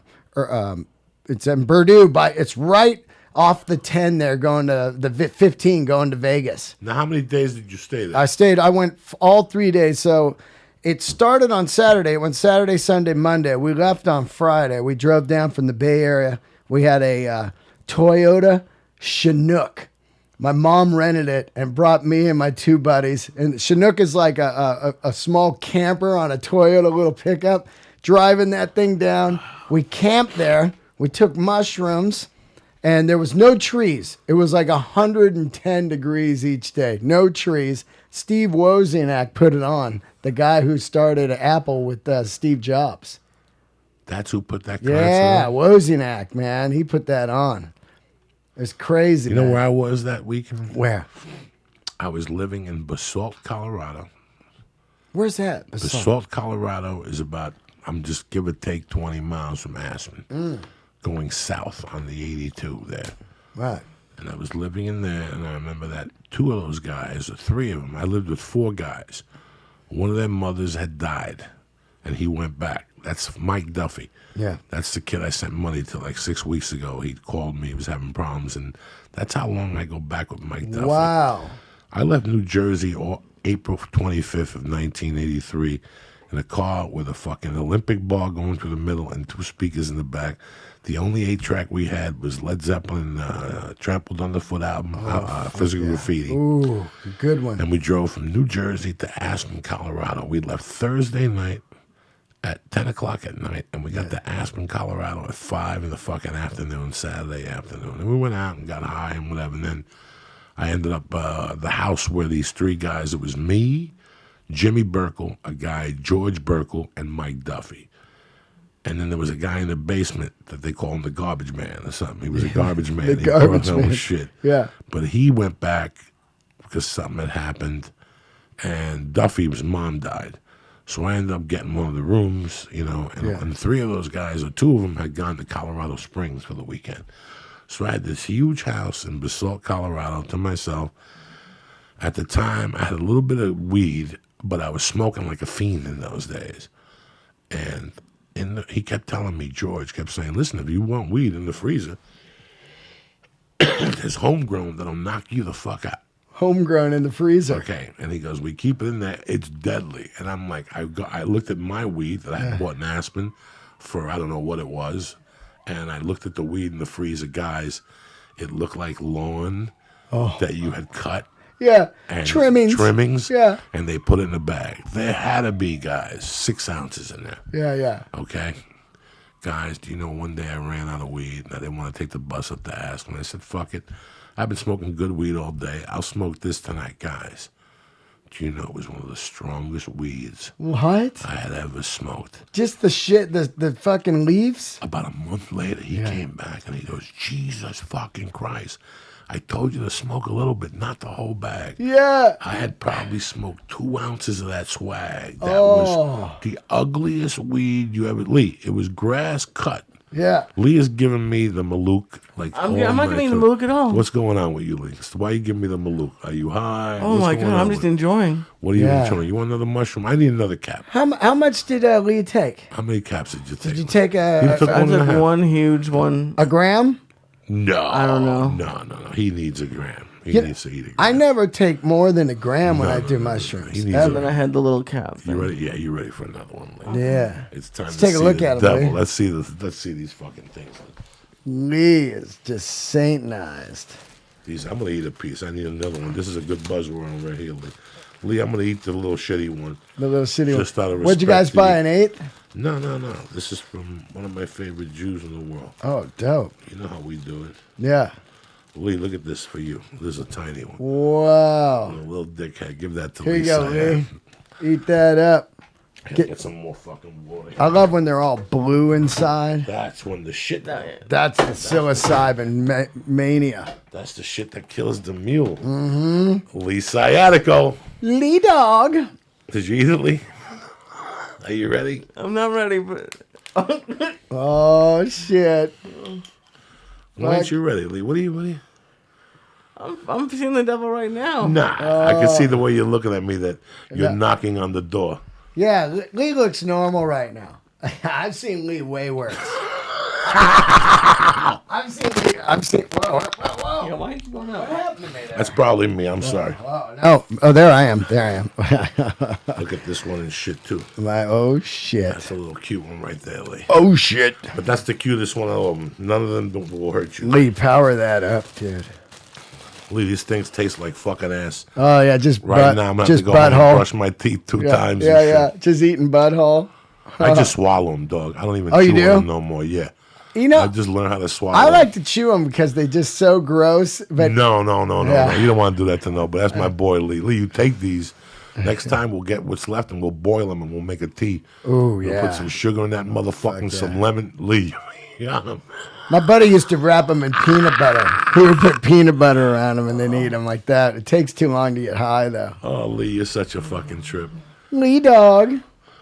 We don't fuck around. Lee. It's a Sunday night. It's Memorial Day. Yeah. Soldiers died for us, and you want to be dicking around? I don't know. There's the ticket right there, Jay. There's the ticket. $20. Us festival. What's the matter, Lee? I think I'm going to puke if I do that, so give me one second. You're not going to puke. You're as tough as nails, Lee. Here you go.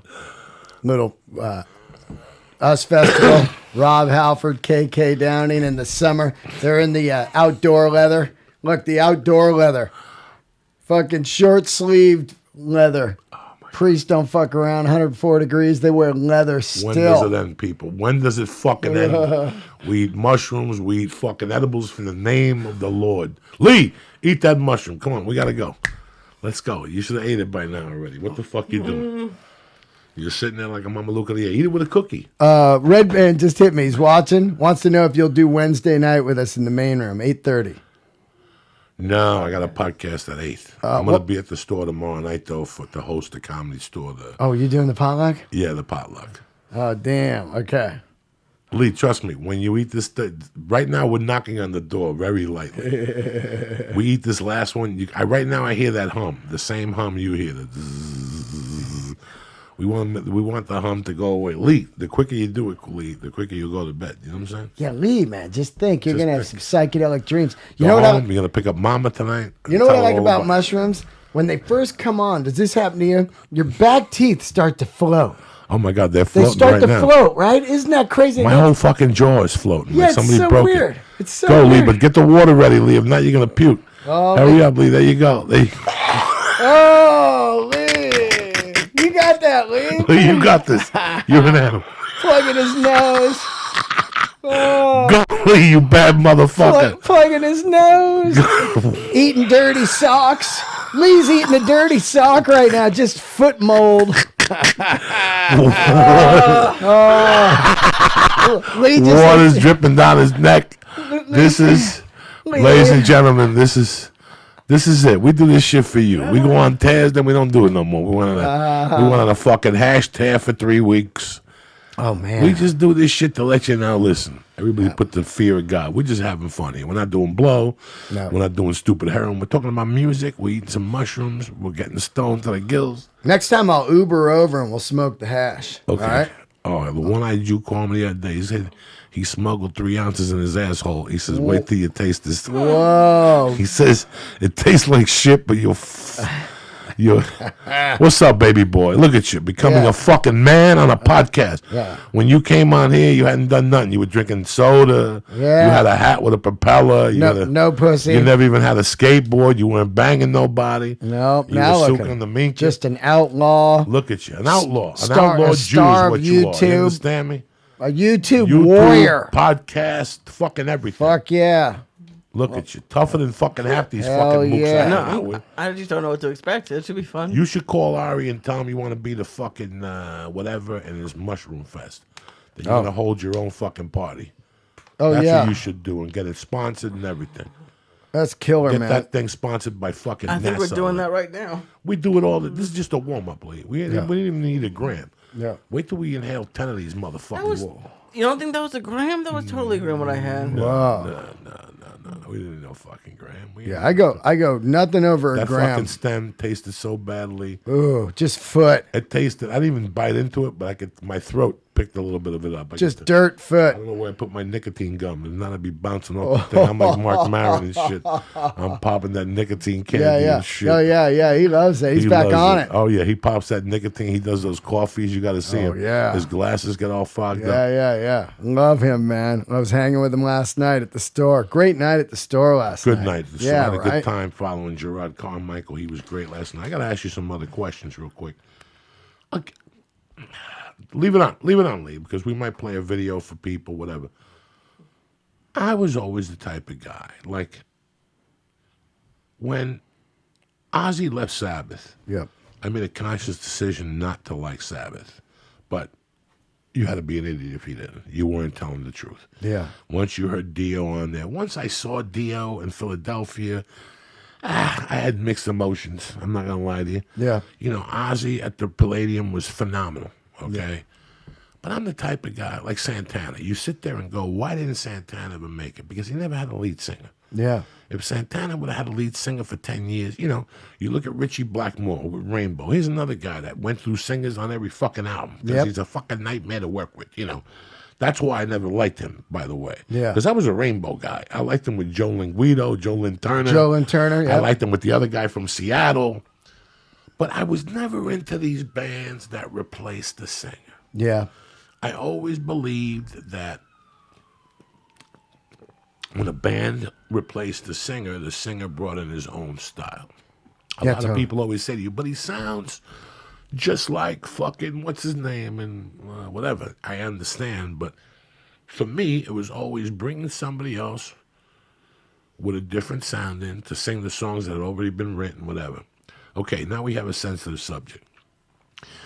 We have one of the best concerts I ever saw, emotion-wise, and what was going on. It was AC/DC opening for Ted. Yeah. All of a sudden, on my birthday, me and my buddies, Louis Castellito, we do a hit of acid. We're walking down County Boulevard with John Crowley and Rago, and somebody says, did you hear the news? Bon Scott, they found him in a car. He's dead. Yeah. That was the end for me to AC/DC. But again, Back in Black was so fucking good. Yeah. Was so good. I think it got released like July of 81 or something. 80. And 80, July of 80. And the first show was in Philadelphia, like August 1st. And the second show, they took it right to the Palladium. Yeah. And my friend, I just talked about this with these guys last week. The kid I went over with this kid Kurt, and we went to see this fiend in New York, and went really pure coke, and he would go crazy. AC/DC was so phenomenal that night. I went home covered in humidity. I was drenched from head to toe. But that's a complete different level. You know, that I learned to love Brian Johnson. Yeah. I had so much stock in Let There Be Rock and Powerades that I just couldn't let Brian Johnson just stroll on the fucking set. You know me, dog. Yeah. You gotta walk this guy's footsteps, okay? I'm a Powerades fucking guy from day one. You know, everybody came off of AC/DC on Highway to Hell. I had a friend who turned me on to Powerades. I liked the album cover. Oh, yeah. And it sent me over the loop, and consequently, a few weeks later, Highway to Hell was released, and right away everybody jumped on the bandwagon. They were opening for Ted on the Road. Bon Scott was at his height. Yeah. Angus Young was at his height. Yeah. You know, and all of a sudden he dies again, and I had too much invested. And here comes Brian Johnson with his suave looks and his Guinea charm. No, I'm doing the Godfather. Yeah. I love it. And he fucking takes over, and he wins over a nation. The album after that was called what? For Those About to Rock. That album right there, that's when I tapped out. Like, I shoplifted that album, brought it home with the Canon on it. Yep. I robbed it from Pathmark on Kennedy Boulevard. I brought it home, listened to it. I was involved in maybe a week with it, and that was my end with AC/DC. Wow. Over the years, I heard Thunderstruck or whatever. Yep. Was it a good song? You know, whatever. It still wasn't Walk All Over You. Yeah. It still wasn't. Nobody understands Night Prowler. what your heart felt like when you were in high school and you heard Walk All Over You. Like, girls were saying, take it off, we want Springsteen. You're like, fuck you dirty bitches. Yeah. This is staying on. The only neighborhood that it stayed on all the time was 64th Street Field. They couldn't, you know, those are the neighborhoods that chicks just didn't talk. They got beat up in those neighborhoods. That's the pride. My friend Timmy has a present for you. When you go to New York, he's going to give it to you. He's from those projects. Yeah. Him and you are going to have a 10-hour conversation. He still goes to all the concerts. We were talking about him coming out for Sabbath, but it's the same week I'm in New York. Oh, wow. So he comes out on fucking Monday to leave Tuesday because I got to go to work. I got to do 2 fucking podcasts before I go to New York on Thursday. So we're talking about him coming out to Chicago to shoot the special. Shooting your special in Chicago? Yeah, October 15th. Oh, badass. Where at the Vic? The Rosemont Zanies. Oh, badass. Right by the airport there. I'm in and out of there. I could smuggle. He's going to eat 22 mushrooms that night. He's going to be the master of ceremonies. They're going to call him Cap City. He's just going to be eating caps. He's going to have a little tuxedo. My friend started a tuxedo company for $99. You can get a tuxedo online. Oh, man. Mike Ricker. So we'll get you hooked up with a tuxedo nicely. You got to drop another 30. You got to do a shot of Decadurablin, get your fucking pecs up. You got to look sharp for this fucking CD. We're going to talk to the dude next week. Some dude hit me with an email. He's got a new type of fucking... He says he wants to put like a Beatle wig on you. A Beatle wig? A Michael Jackson one. It costs $20,000. He'll give it to you for gratis. Just to talk about it on the podcast. What an offer. Yeah. He says he shaves your neck hair and your back hair, and he makes like this little hairdo and this little If he'll carpet. shave my back on a weekly basis, I'll do it. Nah, like one time they take all the hair off One your time. body. They make the wig out of your hair, your own hair. I have a new back hair every day if I shave. This has to be like a full-time thing. Craziness. Yeah, this we're talking about this album right here. I once got criticized for putting one of this on Twitter. I put chains on Twitter, and somebody said like, somebody that's tried a shit fact. on you? Yeah, somebody on Twitter. But this album is 1976. It's a very hard album to swallow. But then again, you know, this was at the time when they were releasing this. You know who else came out that year? Speaking of Queen, with the Death on Two Legs. What's the name of that? Bohemian Rhapsody's on there. What's the name of that album? What is that one? The End of the World or something? What's it called? Something World. What is it? End of the World?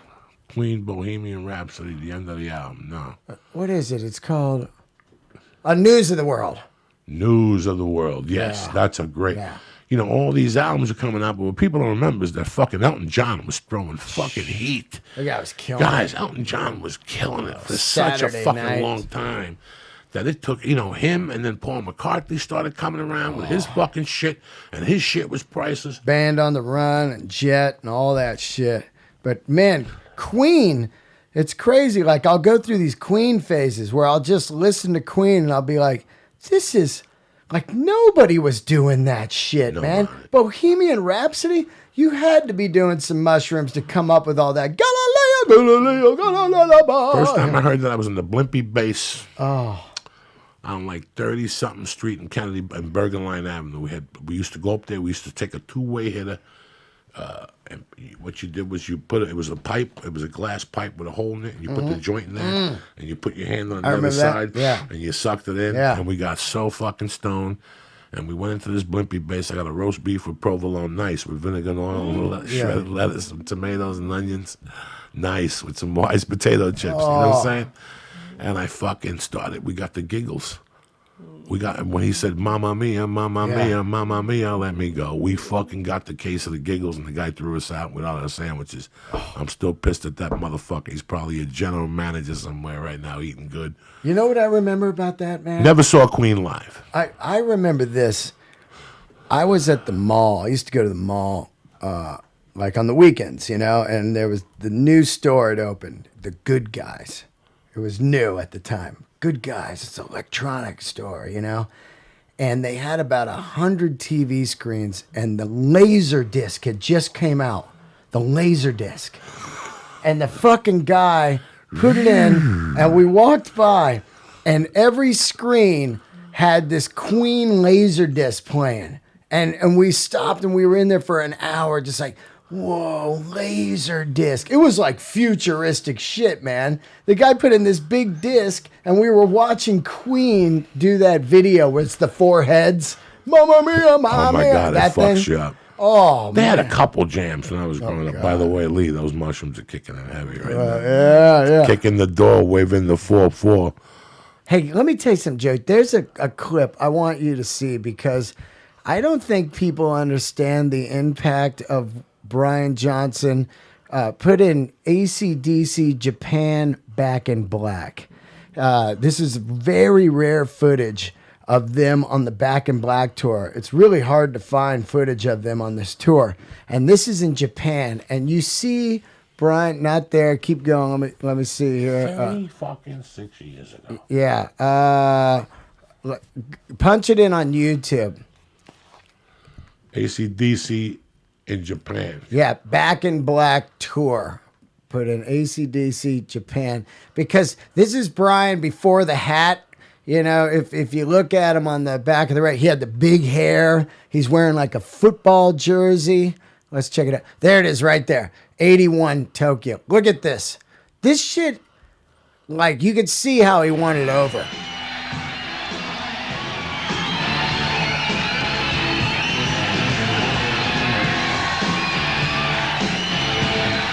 Check out Brian here. Big old hair. You can barely hear the guitar.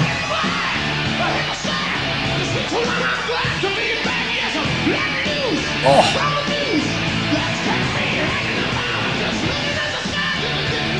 Oh.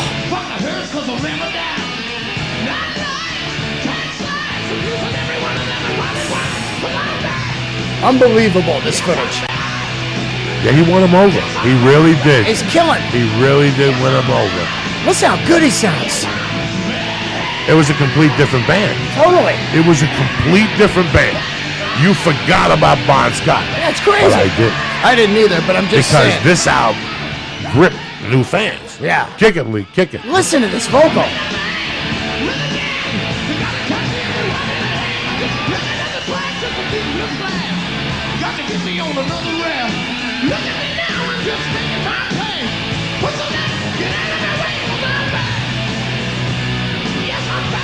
Look at that.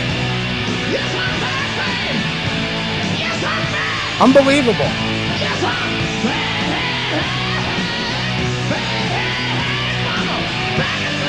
Unbelievable, that vocal.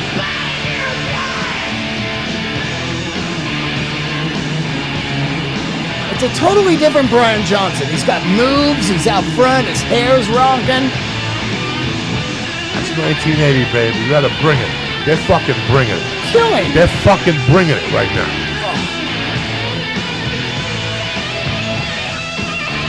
The screams coming out of here are insane. Watch when he hits these notes.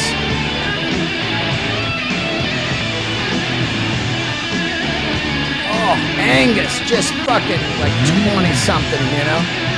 Here he goes. Listen to Brian here.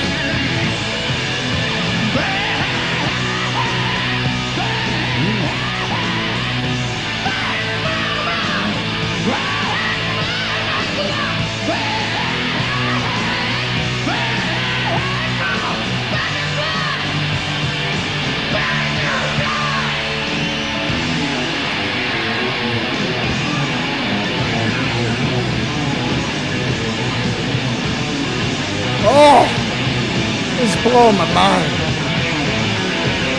Guys, he really is fucking it up. Oh. I probably saw this tour 2 or 3 times. Insane. It really, really was. Look at this shit. What's this? The reason why his hair's like that, he didn't have time to get a haircut. That's it. That was it. They were up and rolling. When they got rolling, guys, they steamed it through America. And you know who opened for them that August 4th? Who'd you have? I had Nantucket. I had Def Leppard. Oh, you got lucky. Out into the that first Oh album. yeah, On Through the Night. They sang a couple songs from High and Dry. Oh yeah, yeah. Like 2 or 3 songs from High and Dry. Wow. So think of what this concert was for me. This was too much. But again, like you really like. I'm still not even sold on Guns N' Roses. Like, I'm still not sold on it. Wow. Yeah, I'm still not sold on it. I really don't want to see Axl Rose singing ACDC. Oh, have you watched any of it yet? No. Really? Yeah. You haven't? No. It was the second it happened, I was up at because it was in Europe. So I got home from the Comedy Store and immediately fired it up. Listen, we're living in a society that nobody's going to tell you the show sucked because this is completely out of the norm with what's going on with music today. Like this is these kind of bands are not around today. You have a different vibe. They got, they're, what do you call those kids? Hipsters, and they got tight pants and everything's a look. This is music. Oh, this shit is. These guys look like a bomb fucking hit them. Dude. The energy right there. And the energy is fucking, and this is an arena, guys. This isn't, some fucking Rialto Theater with 800 people. These guys were blowing. I'll never forget leaving. When I saw them, it wasn't fucking. What the Palladium seat in New York City? What's the Palladium seat in New York City, 1982? Yeah, I don't know, but we can Google that. Fucking Lee knows everything. Lee can find your social security number. He can find out what you weighed at birth. Palladium capacity, New York City. Let's see. There it is right there, Wikipedia. Oh, I think it's at 7,000. Right there. 3,000. Yeah. 3,000. Major venue, New York City, rock and roll. Can you look at that? Let me see. Counter Music, Eastwood 14th Street, the venue, rock concerts in the early, among those were the Rolling Stones. Stone 65. Yeah, this is the band. Oh, that's where they recorded their live record. Wow. Blue Oyster Cult, Iggy Pop, Kiss, John Lennon, Genesis. That's an epic spot. Grateful Dead played 2 extended stands at the venue, 7 shows straight. Wow. I was very fortunate to see them there. I saw Iron Maiden there with Paul Di'Anno. Like the Clash played there. I think I saw James Brown there. I know for a fact I saw Ozzy Osbourne there. Yeah. I saw a couple good fucking shows there, man. Shit, Springsteen, Palladium. I never saw Springsteen there. 76, dude, and 78. Wow. When you were outside the place, it had that feeling. I love that. It's like being outside the garden. If you ever went to the garden, and when you walk a block away from the garden, people are already hitting you for tickets. You can feel the electricity. People are walking with like a ghetto boombox playing to that album. Like I still remember taking a bus to see AC/DC open up for Ted. Like you had to be there by 8:01. That's when the show started. Fuck yeah. And getting on the train and people with fucking ghetto blasters listening to Highway to Hell. Me, D'Agostino, this kid, not the D'Agostino today. This kid, D'Agostino, I grew up with his sister. We shared lockers. And me, him, and this kid named Randy Mergel, God rest his soul, one of the toughest white dudes ever. We took a bus from Jersey, North Bergen, Newton, Union City, all the way down to Seaside Heights. And we fucking, he refused to take that off. We did a hit of acid, and he kept putting AC/DC, and he kept flipping it. He kept putting on Highway to Hell and flipping it over to AC/DC, the Australian release. TNT with Soul Stripper fucking and all that shit. That Squealer. You know how many times the bus driver pulled over and said, the next time you turn that on, we're throwing you off the bus. And again, we do it. And again, and that's oh my God. It's you're sad. You're sad that you didn't really put those moments on tape. Like that's what I always tell my friends when I talk to them now. I say, I'm really sad that I didn't think I had the box. I didn't have a camera. Oh, isn't it crazy, I feel man? fucking terrible. Somebody taped the Pink Floyd show I was at. It's on whatever. It's not a great taping. But it's really sad that we didn't even tape taking a bus over, or the people who hung out in the city in those days, the people that would trade you seats. Yeah. There were people that would trade you seats. So what do you got? You got 12. I got 6 row. Let me get that in $20. Well, you just bought counterfeit tickets, you stupid motherfucker. Yeah, you got fucking shit. Yeah, if you're walking to the fucking garden with tickets in your hand, keep them. Yeah. You don't got to talk to nobody. You don't know how many times my friends would come up to me. We scored 6th row. Yeah. We gave them our tickets and $10. And I'm like, oh, Jesus. That the one. next day at school, you're not going to believe it. They were fucking fugazis. They were fake fucking tickets. That one and the 3-card Molly, Oh, the my guys God. would get you with, man. My buddy got nailed on that in front of Judas Priest, man. We were out there, Henry J. Kaiser. The guy, they got the setup dude you don't know, and he walks up, puts down 20, and wins 100 real easy. And then you're like, what the My buddy's fuck? like, oh, man, I saw where the card is, I'm in. And he does it, and then now he can't buy a jersey because he fucking lost his money. The shirts were $20. 20 bucks, $10. yeah. I paid 15 Yeah. for the Pink Floyd one. Yeah, or they're like 10. $10, yeah. That I had a Pink Floyd baseball T-shirt. Yeah. You know, the colored sleeves, the jerseys, yeah. with the thing. That shirt lasted for 6 or 7 years. Oh, yeah. Even the logo in front. Like I finally lost it. Yeah. I yeah. left I them wear in till California they or something disintegrate. like that. I'd wear them till they disintegrate. Those concert T-shirts were your badge of honor. You know, you idiots that walk into the office every day with your little Starbucks cup and you think you're Johnny Bananas.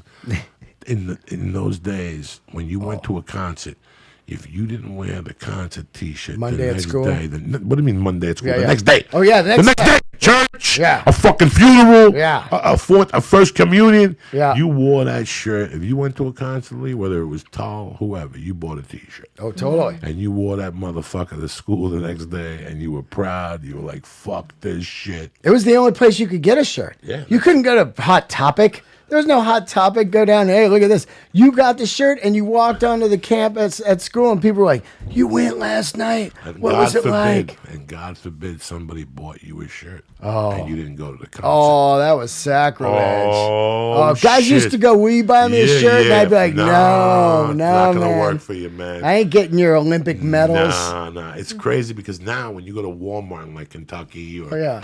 in a small city like a big $7. they have all those like Led Zeppelin, that's reunion to the one tour, Yeah. with the Devil, whatever. They have them in all those stores. If you go to not Walmart, but the other one, Target. Target. They got them all. No. Well, Target has Target's them. got them. Kmart. Target. Which one? Kmart. One of those stores, Kmart and Target, have all Target's got vintage. them all. Every vintage T-shirt. When I see Justin Bieber with a vintage fucking Metallica shirt. or something, I want to punch him in the mouth because Yeah. I stood online. Oh, yeah.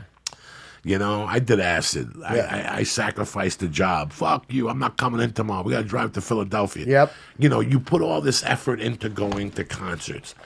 And all of a sudden you get these Johnny-come-lately that paint their fucking hair down and they wear the concert T-shirt. That's how against we were fake people in those days. That's true. Like, this is why I get so offended today, because I see all these people that are just walking around. They haven't earned the right to do this shit. Like, they really haven't. Half these people really haven't. You I know? would ask the guy, hey, what'd they play for the encore?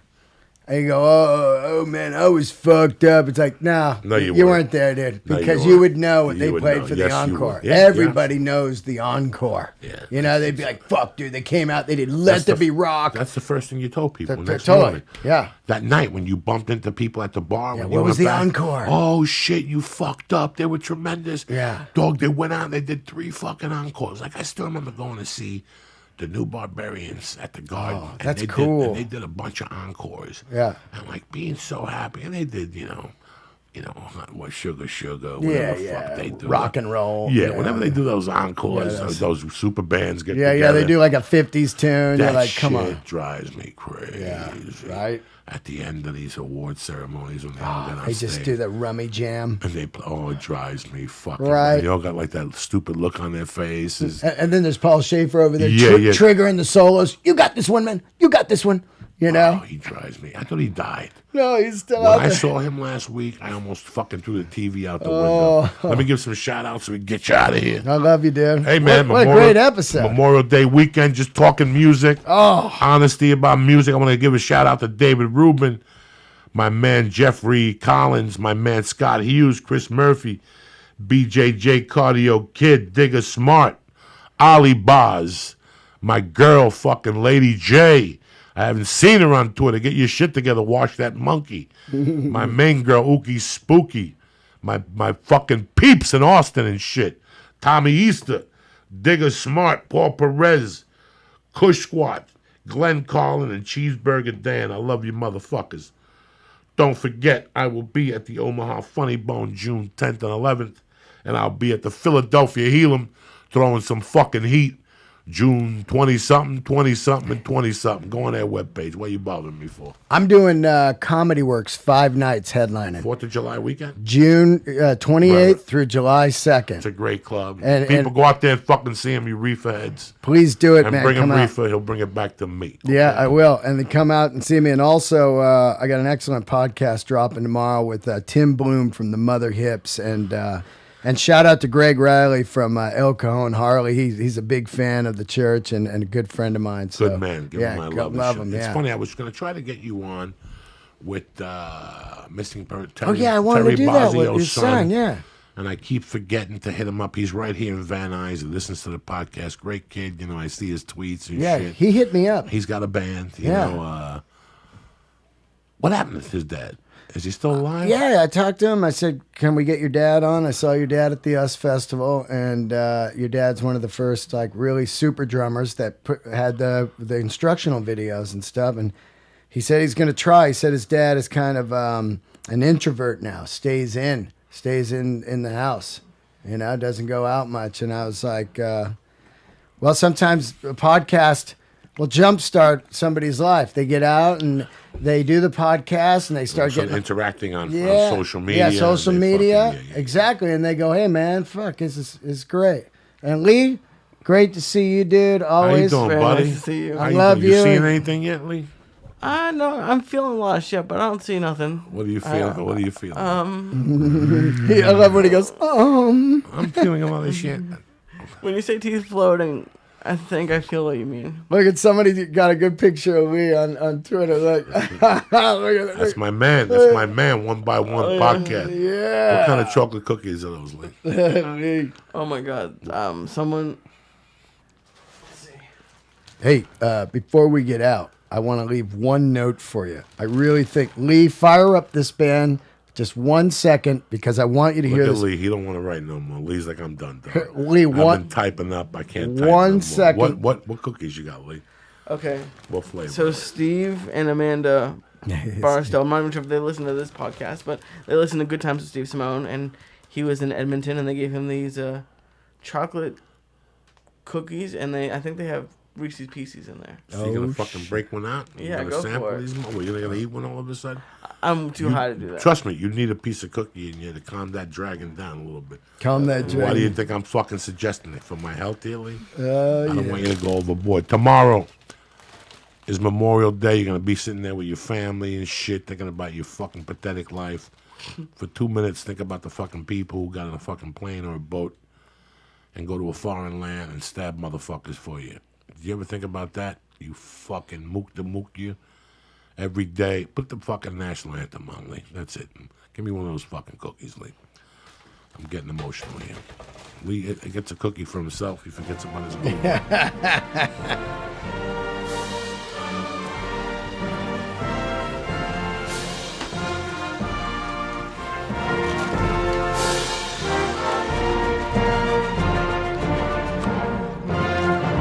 Start from scratch.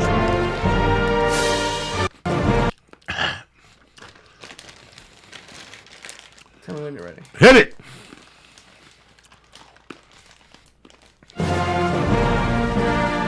This 2016 Memorial Day, don't think of yourself when you're in the barbecue, thinking about what people brought. This guy brought donuts. This guy brought steaks. This guy brought chicken. This guy didn't bring nothing. What the fuck did you bring? What the fuck did you bring? Did you take a boat and go over there and stab fucking Vietnamese people? Did you go over there and fucking fight the Nazis? Did you go over there and fight the Cubans? Or what the fuck did you do? You hanging out at Starbucks, bad-mouthing your country, sticking up for trannies and shit. Fuck you, motherfucker. Tomorrow's the day. That's what you stick up for. But you forget that shit. You forget it when you eat your gluten fucking free pasta and your fucking apple fucking whatever. Fuck yourself, cocksucker. Think of the people who left their families and shit. Me, I never went. I can never jump a fence. But tomorrow, think about that, you cocksuckers. Think about fighting ISIS and these stinky fucking muckety mucks before you eat your fucking cheeseburger, you worthless cocksucker. I love America. Thank you for coming on tonight, my brothers. I'm high as fuck, and that's all that matters. You understand me? These are pretty good cookies, right? Yeah, they're going to tame the fucking spider. You understand me? You don't want this fucking spider getting a hold of you. And as usual, one of my newest sponsors, and I love him to death, Datsusara. You know what it means to leave the salary worker's life, to fulfill life. That's what it fucking means. That's what this whole label means.